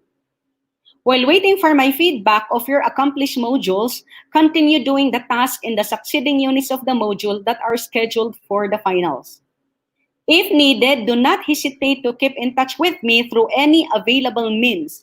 Remember, if there is a will, there is a way. At marami pang mga bilin. Okay? So, yan. This, again, is a very important part of the module because we need to pace our students. Pacing is a very important element, meaning we need to tell them exactly of what to do per week. Okay? Because our students, they are even if they are already adults, even in the graduate school, kailangan ng pacing. So for example, this one, nasusundan pa rin yung ating engage, explore, explain. Okay? Pero may pacing na sa June 3 to 5, 2020, ito yung mga gagawin. Okay? Nakalagay yung mga activities. Ngayon, doon sa course site, yung June 11, 2020, yung version po na online, gagawin nila yung quiz using the Google Classroom at immediate yung feedback doon. Pero dito, printed po siya. So, ibig sabihin, kailangan niyang gawin yung quiz na graded at saka yung assignment niya na ICT Integrated Learning Plan, but the submission of it ay dito. So, there is a difference. That is what we mean by flexible learning. So, if the submission in the course site will happen during the time na sinet mo doon dahil may internet connection yung bata, dito sa correspondence, ay ito ang mangyayari. Between June 23 to June 25, 2020, ito yung mga isasubmit ng bata. Submit through correspondence, module 1 and 2 na sinagot mo. The answers of the following are embedded in the module. So, yung mga assessment quizzes, self-assessment activities, and reflection questions, nandoon sa mismong module, sa printed. Okay? Pero doon sa doon sa Google Classroom, nakalagay siya na quiz form using Google Form. Okay? Assignment 1 and 2, and then yung task-based midterm evaluation. So, ito yung kanyang isasubmit bago pa yung pagdating ng finals, okay? And everything. Tapos, itong mga isinubmit na ito for feedback and monitoring, ibabalik ni teacher. Okay, so ibabalik ko sa kanila. And then, while I am still reading all of this, kailangan nilang mag-proceed, okay, to the following activities. Yung mga ibang prompts na pwede ko sabihin naman at i-text sa kanila, iti-text na dapat kaagad. Okay? Kaya importante na may cellphone number yung mga bata. And then, ito na yung sa finals na kanilang gagawin. So, it follows po. Sa evaluation, importante ito sa course guide. May mga magtatanong, ma'am, paano yung mga self-assessment na, kasi may mga graded, non-graded, di ba? Following formative assessment and so on. Ilagay mo dito na lahat ng mga self-reflection, while it's shown na hindi siya magagraduhan, kasama pa rin siya to be able to complete the course. Meaning, INC pa rin kung hindi lahat ng mga yun ay nasagutan. So, this should be very clear in the formative assessment and in the summative assessment. And all details of the assignments and so on should be given. Even the tools that will be used should all be present and so on. Okay, so that's a sample of a course guide. Now, I'll show you another. I'll show you another actual sample of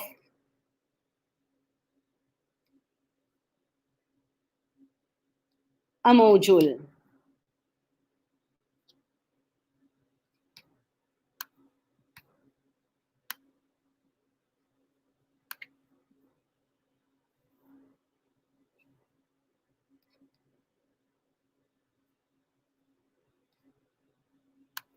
So ito yung first unit of a module.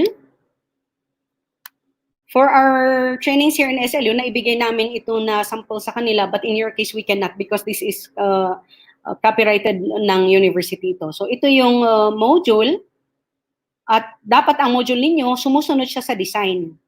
So may introduction siya, and it will always talk to the student as, how do you call this one, as a learner using the first person point of view. Okay, so it's very important that you will put there, of course, your unit learning outcomes that's coming from your course learning outcomes. And you will see here na meron na siyang engage, di ba? At yung sinasabi ko sa inyo na mga self-reflection, ito, may self-reflection dito. Na yung mga experiences niya as a student, kung paano ginamit ng kanyang teacher noon ang ICT to teach her language lessons, and ang layout po ng module, kailangang maluwang siya kung gusto mo na marami siyang isasagot, kaya ganyan yan. Okay? So that's for the engage part. Now, another part of engage na hindi rin naman graded for formative. So magkakaroon ng pre-assessment. So it's the ICT survey form. Itong format na ito na ICT skill survey form, doon sa course site, syempre, naka-Google form siya. Pero dito, sasagutan niya talaga dito. Okay? Kasi printed nga siya. So dito sasagot yung bata. Kaya makikita ninyo, naka-print talaga siya. Okay? So, ganyan yan. Ibig sabihin, mas maraming guguguling papel for this one. So, sabihin mo dito nga na, congratulations for accomplishing the survey. After identifying your skill levels in the different areas of the survey tool, you already know your strength and the areas that you need to improve along the process. You must note that in the course learning outcomes, there is a need for you to engage various technological tools, etc., etc. So, yan yung ilalagay mo. Tapos may mga areas for improvement that I can manage to learn on my own. O, di ba? May mga ganyan siya. So that's how to come up with a module that will help your students. Sa exploration part, ito yung nag-i-explain ka na. Nagkataon kasi na nagawa na namin itong module na ito. So for this one, salient features of the curriculum, ako ang nagsulat ng mga yan. And then, may mga exercises din yan for exploration. Okay. Tapos sa elaborate, ito yung sinabi ko na babasahin nila yung dinownload ko at nakaprint na mga curriculum guide mula sa DepEd. Okay? So nakaprint siya at kasama siyang ipapadala sa mga estudyante so that they can answer all of this. So ibig sabihin, hindi lahat galing sa akin, galing sa iba't ibang resources. Kung ito ay doon sa course guide, sasabihin ko lang na ito, i-click mo ang link na ito at maililink sila doon sa course guide ng DepEd at they can just download that one. But for the print module, hindi ganon. Ipiprint ko mismo yung curriculum guide ng DepEd and kasama siya sa module na ipapadala sa estudyante at kasama po itong mga material na ito. So, okay. So, yan po ay isang sample ng isang module. That's how to write it. Siyempre, may evaluation sa dulo. Okay? So, naubos na ang oras natin. So, I'll go back again to my presentation.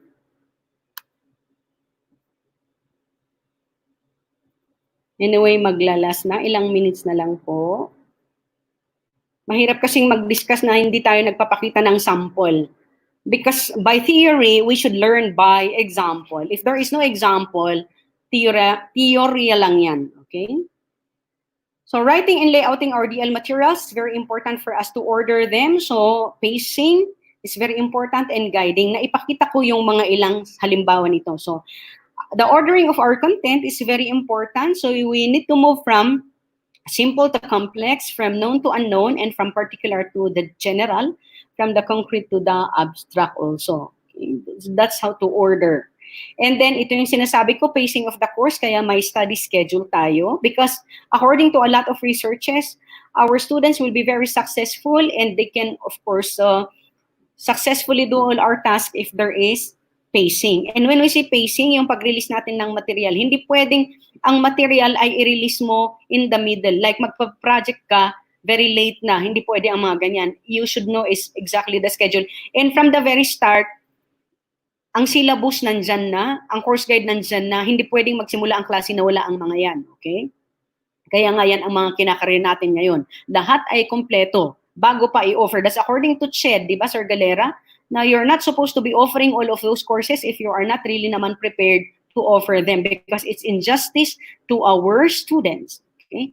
And proactive interventions also are very important. When we say proactive intervention, again, using other technological tools to contact our students. If in the classroom, we ask their classmates, ano ang nangyari kay ganito, kay ganyan, mararamdaman din natin kung hindi nagre-reply ang ating mga estudyante. So that will lead to higher completion rates of our students, even if it is a flexible learning modality that we're going to follow. So for example, ito, sample study schedule na in one of my classes in UP. So nakalagay dyan kung ano ang petsa, kung ano ang gagawin, and so on. So even in a postgraduate actually, kailangan yan. So lahat ng mga courses actually in UP ay laging my course guide. Okay, kasi sila mismo ang nagsasabi na ganyan dapat yung principal. So, may I share this one with you? This is one of the classes na buti na lang na screenshot ko kasi 2017 pa ito in the distance education program. So, you will see here actually the dates. So, it's very easy for the student to be guided, to be prompted. At nakalagay pa doon sa course guide na idikit ninyo sa kahit anong bahagi ng inyong bahay or laging nasa cellphone ninyo, na screenshot ninyo para laging nare-remind kayo ng mga deadlines. Okay, so yan po. And then ito yung sample na pinakita ko sa inyo kanina. So course guide in other devices are actually very important as part of our module. So hindi natin iniisip na ang module ng DL ay yung module lang na ibibigay mo. Hindi. Maraming mga elemento yan. At yan ang kailangan nating tingnan. So I was able to show you already a sample of a course guide. Course guides can be in a form of yung printed guide na katulad ng pinakita ko sa inyo or pwedeng interactive guide siya. Meaning, yung nirecord mo ang sarili mo habang nagbibigay ka ng instructions sa kanila. Maganda yun, ma-appreciate nila. So, pwedeng gawin yun like yung ginawa ni Ma'am Ana. Pero yung kay Ma'am Ana, that's an explanation of the lesson.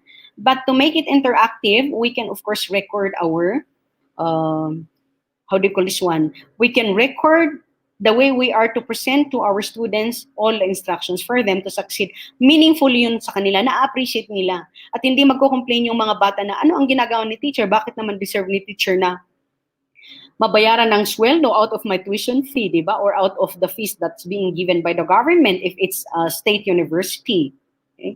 A web course guide also. So these are the following contents. Nakita po ninyo ito kanina. Overview of the course, aims and targets of the course, prerequisite and requisite knowledge, and list of contents. Explanation of the structure of the course, guides on how to use the various material components, like sabihin mo na, ang printed material na ito may kasama siyang cassette tape, may kasama siyang recording, and so on, kailangan pong klaro yun. Halimbawa, yung printed material, sabihin mo doon na nakahiwalay ang mga answers, especially if it's, for example, yung mga objective na mga quizzes, multiple choice, nakahiwalay. Huwag mong bubuksan hanggat hindi mo natatapos ang mga activities kung paano nila i-check yung sagot. So these are things that must be very clear in our presentation. So assignment guides are also very important. Siyempre, you can go over some samples if there are. Yung oras natin kasi yun yung problema natin. Formative and summative assessments are also very important. Study skills advice, and very important po ang contact information. Okay? So, hindi pwedeng walang contact information sa course site natin, even in the print material. So, I was able to show you all of those, even yung self-instructional text, yung layout, the illustrations, access devices, and many others. So, we all need all of this because, again, very passive po ang mga web materials if we're not going to support them with inserting questions before, within, and after text. So, whether it is a multimedia presentation, or video recording, or a print material, a text material, we need all of this self-instructional text. We provide more examples, whether it's concrete or defined also. Let's use illustrative devices because our learners are audiovisual learners, whether it's print or it's via LMS. So these are the rules of thumb that we need to follow. Use icons, provide glossaries also, so that you will understand some of the terms that are very difficult. In a web-based material, make sure na yung course site buttons ninyo are well-organized. Naipakita ko naman po yun na well-organized siya, hindi yung kalat or spread, okay? So this is another sample na well-organized naman siya. May mga dates pa, may mga buttons pa or icons. Ito yung sinasabi nating icons. Okay? So in layouting, spacious ang layout. Again, you need to provide spaces for them to write their own notes on the pages, especially for print, and for them to write down their answers. Use of boxes and charts are very important. For readability purposes, make sure na you will subject, of course, your material for the help of other people. Pabasa mo, halimbawa, naiintindihan mo ba ang mga sinulat ko? Pwede ang ganun, kaya teamwork ito. Pwede magtulungan ang bawat faculty. Or if not, you can engage all of these tools, technological tools, for readability purposes. So we have Gunning Index, we have Flash Candidate Grade Level. You can just search this one sa net, and then you open it, you copy and paste your material, at titingnan niya kung tama ba. We can also make use of some tools in the Microsoft Word for readability purposes, okay? So you go to check grammar as you type, and tick show readability statistics. So the language that we're going to use familiar words, short sentences, remove unnecessary words, and then see to it na yung general cases will be delivered into a specific case. You do not say, answer briefly. Ang briefly para sa bata, relative yun eh. Ang brief sa kanya, 2 pages. Ang brief pala sa iyo ay 300 words, okay? Logical siya dapat, and prefer positive to negative, and maximize cohesion also. So again, ito, use first and second person point of view para mas personal ang dating. Use a lot of signposting. Nabanggit ko rin ang mga ito, like yung ating mga activities, examples, test, ay may mga icons yan. Use active voice rather than passive voice. I have here an example na from my professor, Doc Arinto of UP Diliman.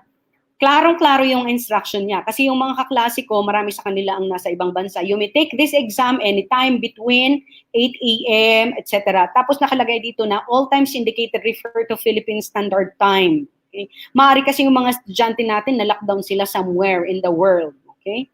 Upload your answer sheet to the submission bin. For the final exam below within 150 minutes from the time you access the exam questions. Note that since the exam period ends at 10 p.m. of November 27, 2016, you must begin the exam at the latest 2.5 hours before 10 p.m. of November 27. So it has a lot of informations here, but I would just like to emphasize that if you have a very clear instruction, hindi po kayo magkakaproblema sa mga estudyante na tatawag sa inyo, ma'am, hindi ko alam, na nalimutan ko, deadline na pala, ang daming sinasabi. Kasi naman, hindi specific, hindi klaro ang instruction. Okay? So, ang isa pang nakalagay dito sa one of my professor also, I am sharing all of this as once upon a time a student of DL. Okay? So, maganda yung na-experience natin din yung maging DL student.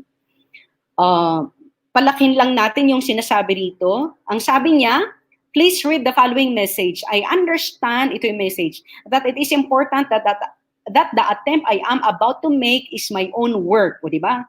Para walang cheating. I understand what constitutes plagiarism or cheating dapat yan. And I will not undertake such activities. And then maikiklik ka na, I have read and agreed to the above statement. Tapos, meron ding information about time quiz. The quiz has a time of 1 hour. Time will count down from the moment you start your attempt and you must submit before it expires. Are you sure you wish to start now? Siyempre, kung may problema sa mga kuryente o mga ganyan, huwag kang magkiklik, huwag kang mag-attempt. Kasi alalahanin natin, may settings ang mga LMS. Pwedeng iset mo siya na 1 attempt lang, pwedeng iset mo na 2 attempts, depende po sa purpose ng activity. Okay? So, we have to come up with a very clear instruction, whether it is course module sa course site or module na printed. In one of my classes, I'm using Schoology sa graduate school. Medyo maliliit yan, pero pinalaki ko, baka may mga mali ako na ano dyan. So nakalagay dito na, pose a concise, not more than 450 words on each of the 2 questions based on your reflections and readings. In addition, read all your classmates' posts and respond limited to 2 only of the posts for a rejoinder, a corroboration, or a clarification. Okay. Alalahanin niyo meron kayong maaring synchronous or asynchronous na online discussion or mga ganito. Dahil kailangan ding may discussion, hindi pwedeng walang discussion. If in the classroom there is discussion, there must be a discussion also online. Okay. Siyempre, yun yung limitation doon sa kabila na walang discussion, yun yung sa print. But you need to think of a way by which nagdi-discuss pa rin naman ang bata doon. Mahirap kung hindi ka maglalagay ng ganito na mga instruction and one of your student ay ang sipag-sipag, cut and paste, at kung babasahin mo, nalito ka na and then you have 50 students times 8 sections, di ba? Kung wala kang guide na, dapat ang i-respond mo lang ay 2 lang sa mga klase mo. Pwedeng 1 din lang, okay? So, yan ang mga dapat nating tandaan sa paggawa ng ating mga module. Makakatulong po. By experience, nakatulong. I've been using Schoology Edmodo because I started having my training and teaching EdTech. Maybe some of you are participating right now. You were my students in EdTech. And during those times, I did not have this mindset of having all of these guidelines. So there was this time when one of my student, yung masipag ba na mag-discuss. So talaga namang kinakarir niya. So parang kumbaga lahat na ng spaces ay ginagamit niya. So ang oras mo kumbaga nakatutok sa kanya, marami tayong mga estudyante. So let's be guided by all of this. There are some other course assessment settings that you can do also to make sure na ma-eliminate natin ang mga issues ng cheating, etc. So our LMS course sites, we can actually shuffle answer choices to block screen creepers, use page sections also to block assessment previews. That's why aralin po natin yung mga LMS natin. Kung ano yung pwedeng ibigay niya na mga paraan para nang sa ganun magawa natin ito. Ito yung mga ilang sa Google Classroom. Use page breaks to create alternative assessment path. Develop higher order thinking skills questions. Kasi madaling makopya yan kapag hindi naman HOTS ang mga questions natin. Develop authentic assessment activities. Dahil hindi nakokopya yan, dahil mga authentic. And enable luck quiz mode and so on. So, and we can read a lot from the internet as to how we will make sure we will be faithful to honest na evaluation of our own understanding as a student. So again, I'd like to emphasize this one to nearly end my presentation. It's very important po in flexible learning that the teacher will always be visible. A lack of visibility may lead to students' critical attitudes of the instructor's effectiveness in lower levels of effective learning. This increases time management responsibility of the learner. Also, if you have an organized module, course site, na web or printed, and we should be very compassionate. DL setup increases the need for instructors to be more compassionate of students' feelings and needs.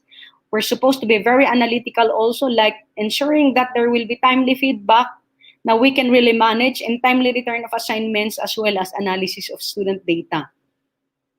And learner by example is very important as part of the vocal principle by Severy, that the online instructor sets the tone for student performance through teacher-student interactions that's happening. Okay, so in conclusion, in distance learning, thorough pre-planning is essential because we need to know how to teach them, and learning materials are prepared in advance. We need to go back to that principle. Hindi pwedeng at the middle tapos na ang semester.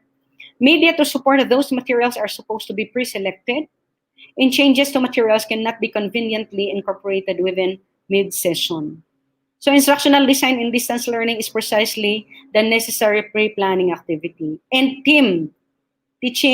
teamwork is very important because we need instructional designers, people to help us with editing, and many others. So I have all of these references, and more of these references are actually coming from my modules from the Graduate Certificate in Distance Education, which is under the Masters in Distance Education of UP. So I would like to acknowledge St. Louis University for allowing me to share with you what we're doing in St. Louis University, and to acknowledge all of the learnings that I got from this. Okay? Siningit ko pa ang aking picture kasi gusto kong ibigyan kayo ng ano, kung bakit sila yung, marami akong kinapicture dito, pero sila yung mga artista. Nakilala nyo marahil kung mahilig kayong manood. Ako hindi ko alam na artista sila, pero maraming nakikipicture po sa kanila.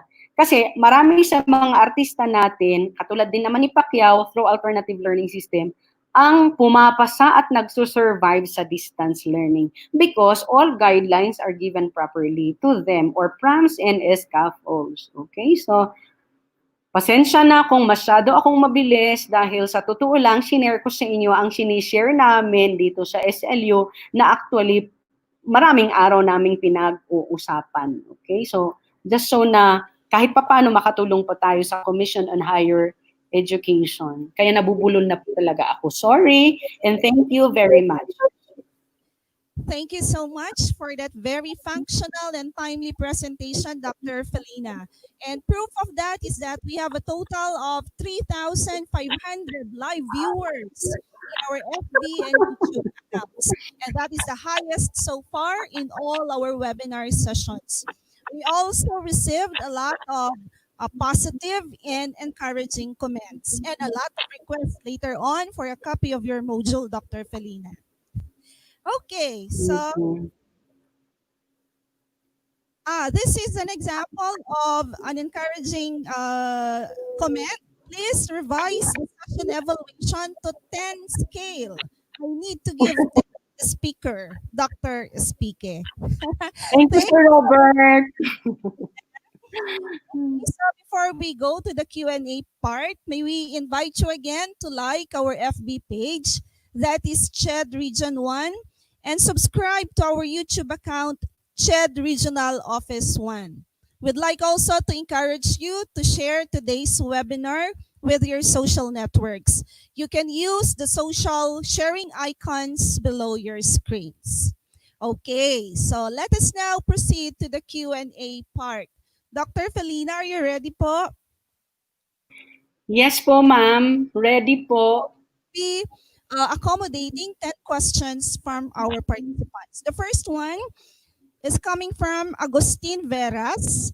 Good morning. Thank you for the very informative presentation. My question is, should I design two learning materials, that is offline, online, for a single course to cater to my students with or without access to internet?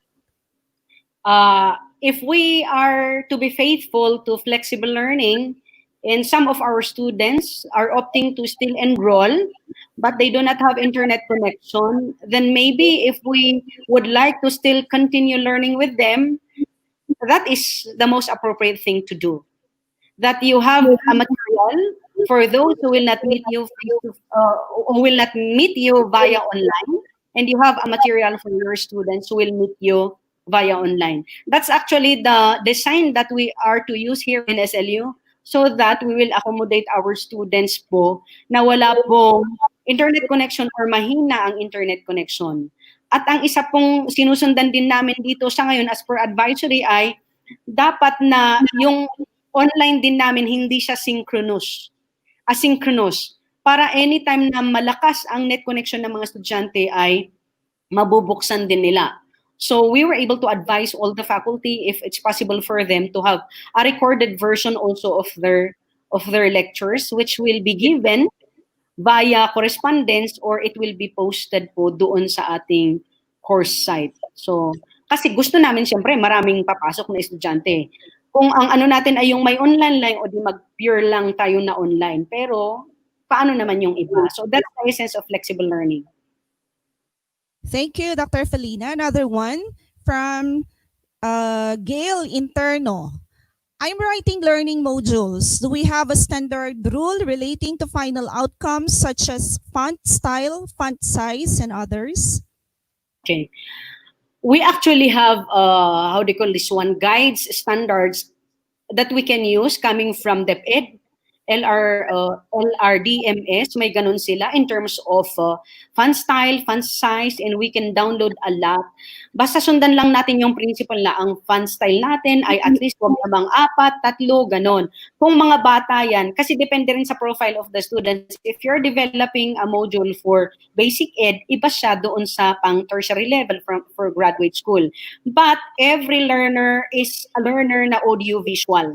So regardless of what level is it, pedagogy or andragogy is telling us that modules should be delivered na targeting the different senses. Kaya ang design natin should be holistic and interactive.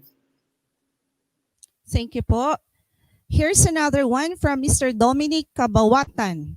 Are we going not to consider objective type of assessment when designing our learning module?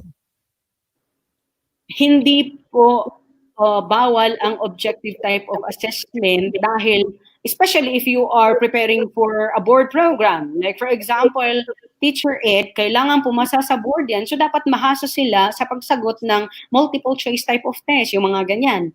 Okay. Pero siguraduhin natin na higher order ang ating mga type of test because that will also help eliminate ang yung screen creeping na sinasabi na nagpipicture-picture ang mga bata, di ba? At pinagpapasapasahan yan kung online quiz siya. Kaya may mga way of ensuring tayo, yung sinabi ko kanina na you can prepare a lot of sets for your students and then click yung shuffle na setting para yung isang bata, kung sasagot siya, iba yung number 1 niya doon sa isang bata. So, important pa rin ang objective type of assessment at hindi tayo mamamatay sa pag-check. Pero siguraduhin natin na umaayon siya sa assessment of learning principles. Okay po. Thank you, Dr. Felina. This question is from Lani Padawan Lariosa. Would it be fine if the content of your module is copy-pasted from sites? The content is good, precise, and I think the best way to communicate the idea. I just put the site in the references. Is it all right? Thank you. We have what we call copyright laws, and within the copyright laws, for educational purposes, meron tayong tinatawag na fair use. So, you can read about fair use, and within fair use, meron yung number of persons na pwede mong i-cite lang yung sources mo for that particular module. But just in case lumalampas ka dun, like for example, 10% of the material, yun lang ang pwedeng citation lang ang gagawin mo, you can use that for educational purposes. Hindi mo naman ibebenta, hindi mo pagkakapirahan. But if it's beyond 10% already, a sample of only of those within copyright law, kailangan mong sumulat doon sa may-ari kung pwede naman siyang sulatan. Na-explain mo sa kanya na kaya may mga copyright permission tayong sinasabi. Now, that is specific, especially if you're going to have it be printed and be delivered for correspondence, di ba? Pero kung ito ay sa course site, i-link mo lang siya, walang problema doon. So mag-hyperlink lang po kayo so that the students will be led to open that particular site. So walang copyright infringement na mangyayari sa ganun kasi link mo lang naman siya. And they will be very happy if their material will be read. We also have OERs, yung mga open educational resources natin, which is okay for printing. Kaya maganda rin na very familiar tayo sa mga maraming OERs. And we have them actually sa CHED website. I was able to download all of those and have it shared actually sa mga faculty. Mga commons pwedeng kumuha tayo doon kasi for educational purposes lahat yun. Marami din tayo sa DepEd, we can use them.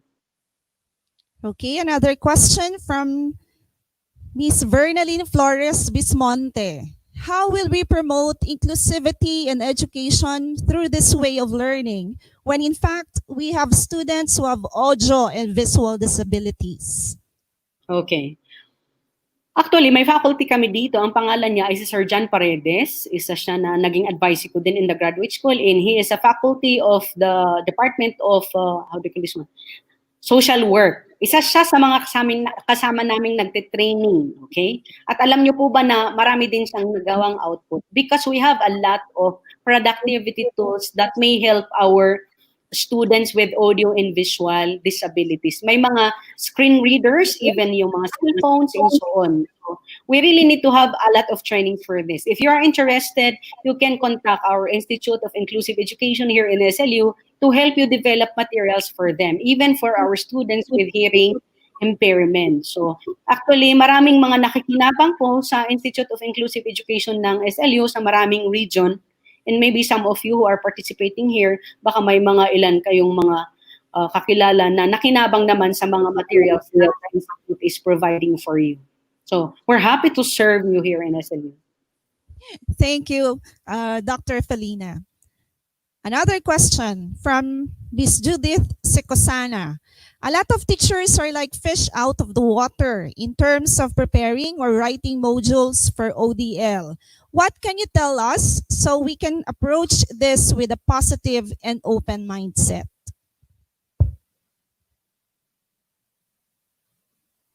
Okay. Meron ako actually ditong prayer namin sa aming training. Babasahin ko nga. Siguro ito yung pang ano sa kanila. I will share with you this one, Ma'am Judith. Maybe we can share it to them. We actually have an opening prayer for, not opening prayer, pang-open ko sa mga participants namin sa ano. I-share ko nga ang aking screen, Ma'am. May I share my screen? Diba? You can actually start your presentation with this material. Kasi syempre, alam natin na hindi naman talaga lahat ay open into this setting that we have right now. So, ito yung pang-introduction ko sa training namin. Okay, so batch for ito, they're having their training right now actually. Matatapos ng Beyond 12. And then, workshop nila mamaya, o diba? There is this reflection coming from Richard Carlson in his book, Don't Sweat the Small Stuff. He wrote, embracing change is always important. Everything is in a constant state of change. Yet we have two choices when dealing with change. We can fight and resist, or we can surrender and embrace. Change, next to death, is one of the only certainties in life. Most people resist change and fight against shifts. The problem with resisting change is that it is a losing battle 100% of the time. When we resist the inevitable, we cause ourselves a great deal of pain and sorrow, and we miss out on a great deal of potential joy. When we embrace change, we open the door to a far more peaceful existence, rather than insisting that life be in a certain way and that it stay that way forever. Kaya nga tawag natin ngayon, ito ang new normal. When we embrace change, we journey with acceptance and appreciation for each phase. Then life becomes more of an adventure and its step seems special and important. Yun lang po ang pwede kong maisagot sa tanong ni Ma'am Judith. Naman. O diba? Introduction namin yan sa aming mga faculty. Kasi buo, we are more than 1,000 ang faculty namin at hindi ganun kadali. Yes, salamat. Iba-iba ang kanilang perspective sa buhay. But we're still very happy. Matatapos ang training namin Saturday and we have a lot of outputs. Kaya pwede, kaya nyo rin. Okay. One more question from Mr. Patrick Ronquillo Vergara. Can we still teach our students values even if we are online or offline? Yeah, it's very important because I know that values, ito yung mga integrated sa ating program outcomes, and it should happen pa rin whether you are teaching math, nursing, and so on. So value-laden pa rin. And that is why it's very important sa mga prompts. Nakita ninyo doon sa course guide kanina na binigay ko, like they should see to it na it will be written from their own processing, yung mga ganun. That's valuing honesty. And then to make sure na if they are to record, for example, their demonstration of something that they're doing as a part of your requirements, na they will be very honest about it, yung mga ganun, i-integrate nyo pa rin yung mga yan. So, kailangan pa rin nakaprocess. And you need to go back again to your institutional outcome because lahat ng institution may outcome yan na core values.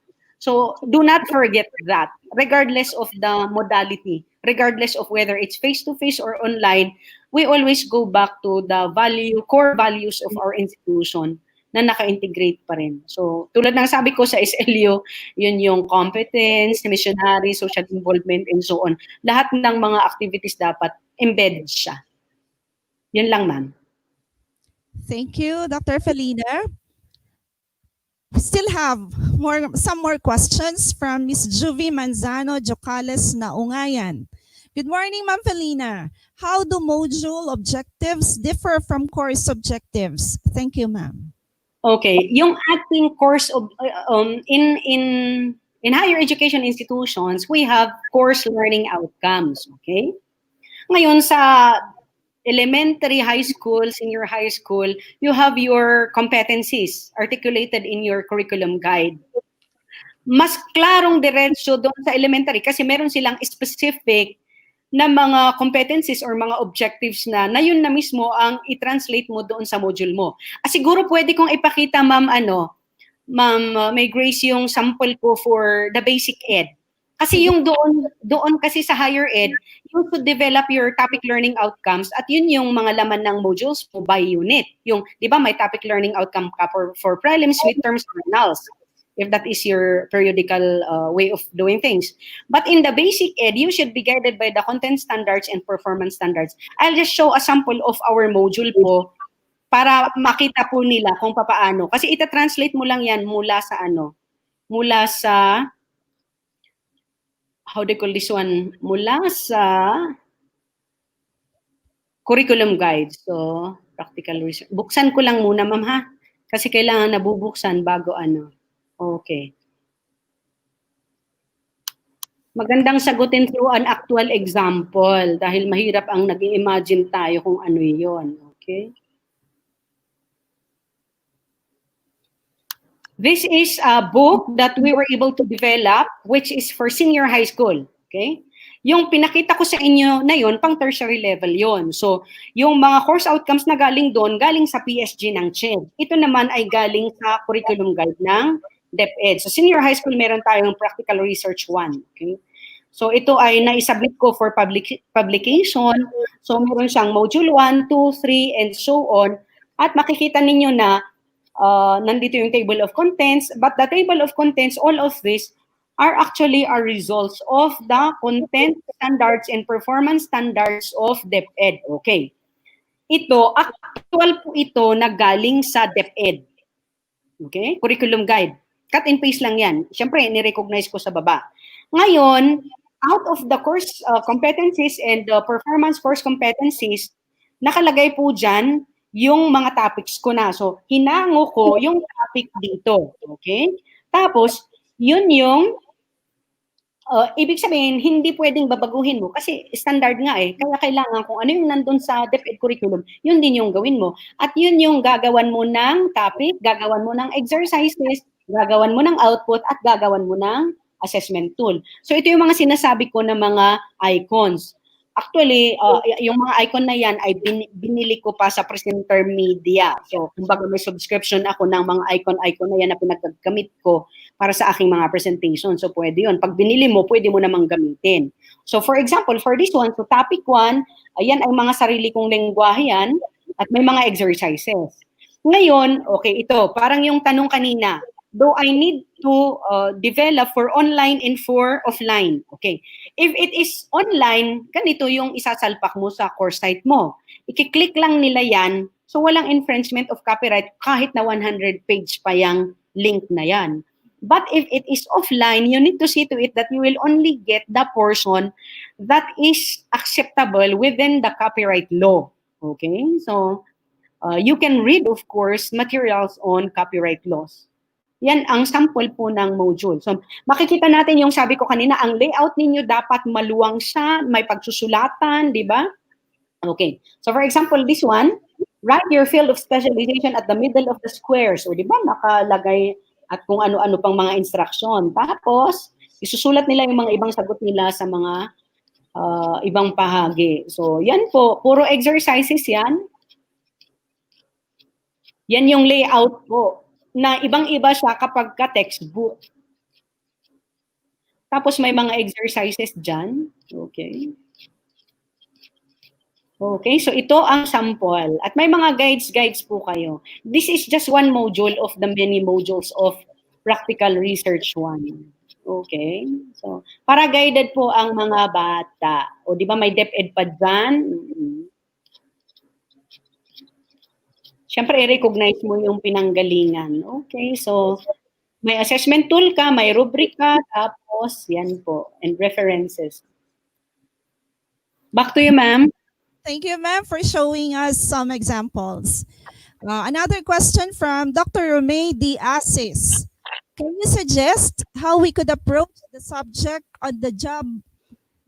How we could approach the subject on the job training or off-campus training for criminology and teacher education, ma'am? Okay. Actually, ang engineering ngayon, nire-refer sa akin din ni Dean Cynthia Posadas yung kanilang on-the-job training. Sabi ko, di ba may existing tayo na MOPG? Sa amin din, sa teacher ed, ganun din I'm sure sa criminology, may mga existing MOPG tayo ngayon. Sa existing na MOPG natin, walang mga specific guides doon tungkol sa pagsunod nila sa mga protocol ng gobyerno ngayon. So, idagdag po natin ang mga yon. So, just in case, halimbawa sa teacher ed po, walang DepEd ngayon, pero ang nakalagay sa guide namin ay dapat 40 of their lessons should be demonstrated sa DepEd schools. Ngayon, ang partnership na gagawin namin with DepEd ay ganito, kung mag-o-online ang DepEd, magpe-prepare na rin ang aming mga estudyante ng online. Ang maganda po sa criminology, ay nandyan na sila sa field. Ibig sabihin, wala pong problema. Ang karagdagan lang na support na ibigay ninyo sa kanila ay mga additional na mga guidelines to make sure that they will be very faithful to the GCQ, MECQ, or IATF na mga habilin. Kasi baka mamaya pulahan pa sila, magiging mga mga crime students, pero sila mismo ang lumalabag, ganon. Pero sa teacher ed po, ang iniisip namin ngayon ay we will still work with DepEd, we will still be faithful, and the challenge now is for them to prepare lessons and materials and course guides that will be delivered via online. So kung ano yung modality ng DepEd, yun ang susundan ng aming mga teacher ed na practicomer. So walang problema sa mga pulis dahil nasa field naman talaga. That's how I can answer the question, madam. Okay, another question, ma'am, from Sir Joseph P.J. Lee. Good morning and congrats, Chadron and Dr. Espique. How do we address the collaborative learning in our module, since this is one of the general characteristics of the K-12 curriculum? Magandang tanong din yan. Actually, meron kaming issue na ganyan sa NSTP. Kasi nga, ang NSTP namin ay kailangan nilang mag-recycle, kasama ang kanilang mga, how do you call this one, ang mga ka-team nila, tapos community-based siya, and so on. In as much as we would like to do the collaborative thing, meron tayong limitation na no mass gathering, maintain social distancing. So yung mga home-based or yung mga via correspondence na mga estudyante natin sa ngayon, they cannot do that. Yung collaborative learning. But in an online, kasi pwedeng kausap naman nila ang kanilang mga kaklase, pwedeng magkaroon pa rin ng collaborative learning. We can even do peer checking. Ang gawin mo lang ay, halimbawa, magsasubmit si individual ng ganito na tasks, makikipag-usap siya sa kanyang kaklase, Or pwedeng ang isang project pagtulungan nila dahil lahat naman sila may internet connection, so walang problema doon. They can do virtual meetings, yung mga ganyan. Turuan lang natin sila kung ano ang gagamitin nilang mga tool, like StreamYard and so on. Ang limitation yan ay yung mga via correspondence or via offline. Dahil nga, unless na pwedeng magkaroon na tatawagan nila through cellphone si ganitong kaklase and so on. So, it will be very challenging on our part. So, pwedeng ang collaboration na lang na gagawin is to collaborate with any member in their family or in their community na accessible. Pwedeng ganun. Kasi resources ang ang learning is, marami tayong resources. Resources can be yung kapitan nila sa barangay nila, yung nanay niya, yung mga ganyan. So, these are some ways by which we will still how do you call this one, acquire yung collaborative learning na yan. Thank you, ma'am. Okay, for our last question from Mr. Benjil Brian Runas. Good morning, Dr. Espique. If we will include objective type questions in our modules, how will we lessen the possibility of the students to discuss and share their answers while answering the given modules, since they can simply contact each other? Thank you and God bless. Paki-post na ulit. Yung objective, tama, di ba? And then it's very easy for them to be sharing. Okay. At magaling nga, ang bilis-bilis nila pong mag-screenshot, di ba? And that's the reason why we need to see to it that in our assignment guides, in our, in our course guides, we should be very clear with our instructions. Sino ang malulugi kung isi-share nila? Ang learning ay para sa kanila. Nagsusumikap sila, nagbabayad sila ng tuition fee kung private yan. Or kung gobyerno, binabayaran ng gobyerno ang kanilang mga fees for the salaries of their teachers. So, that's why we need all of these prompts talaga, because there is no way by which we can really manage yung mga cheating if not to think of many diverse ways by which we may make sure na with our prompts, with our sermon, with our bilin, na nakalagay sa ating mga activities bago simulan, konsensyahin natin sila katulad ng pinakita ko kanina na I am aware na bawal ang mag-cheat, pwedeng ito ang dahilan na hindi ako papasa. Once na malaman ng teacher, I know already the consequence, yung mga ganun ba. And I think you need to assert also yung mga, how do you call this one, because we have policies, di ba, in our Students Affairs Office about all of this. Because anytime malalaman din natin yan. So, kailangan medyo galingan natin po ang pag-monitor. Okay? So, yun po ang pwede kong gawin dyan. Dahil talagang may limitations. Kahit nga face-to-face, may mga nag-cheat pa rin, di ba? So, we need to be very innovative talaga and creative as teachers. Pero do not overthink. Mamamatay tayo kung mag-overthink tayo. Kawawa naman tayo. Okay? Let's trust our students. Thank you, Dr. Felina. So I think we have covered most of the questions from our participants.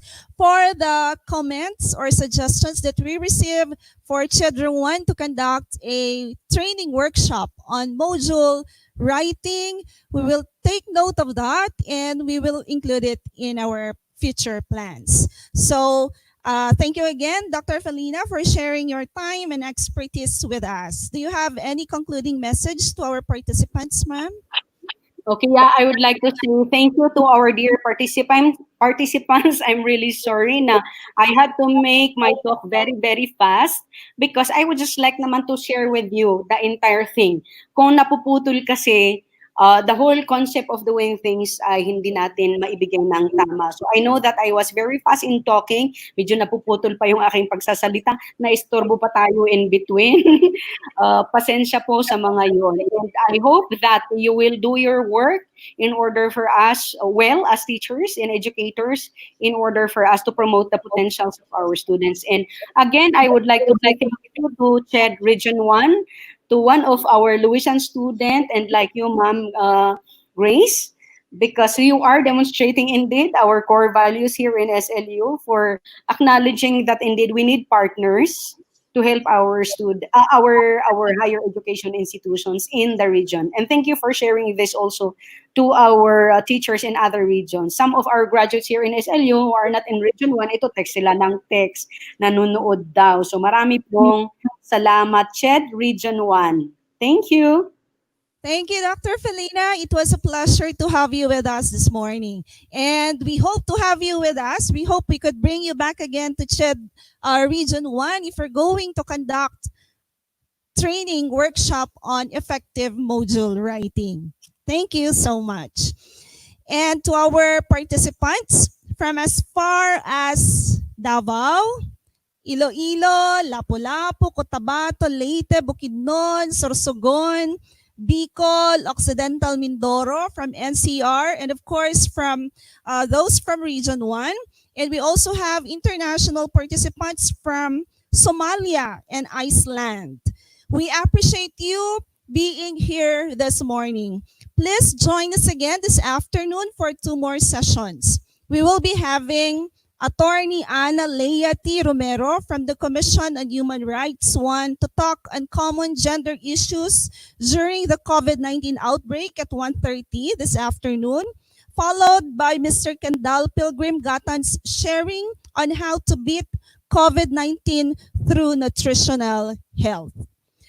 For the procedure on how to secure your e-certificates, I'm sure our regular participants know already what to do. But for the sake of those who joined us for the first time, we will be flashing the link on your screen after the last session this afternoon. So please join us again in the afternoon session. Again, thank you everyone. I won't say goodbye yet because I will definitely be back as your moderator. Thank you and see you again this afternoon.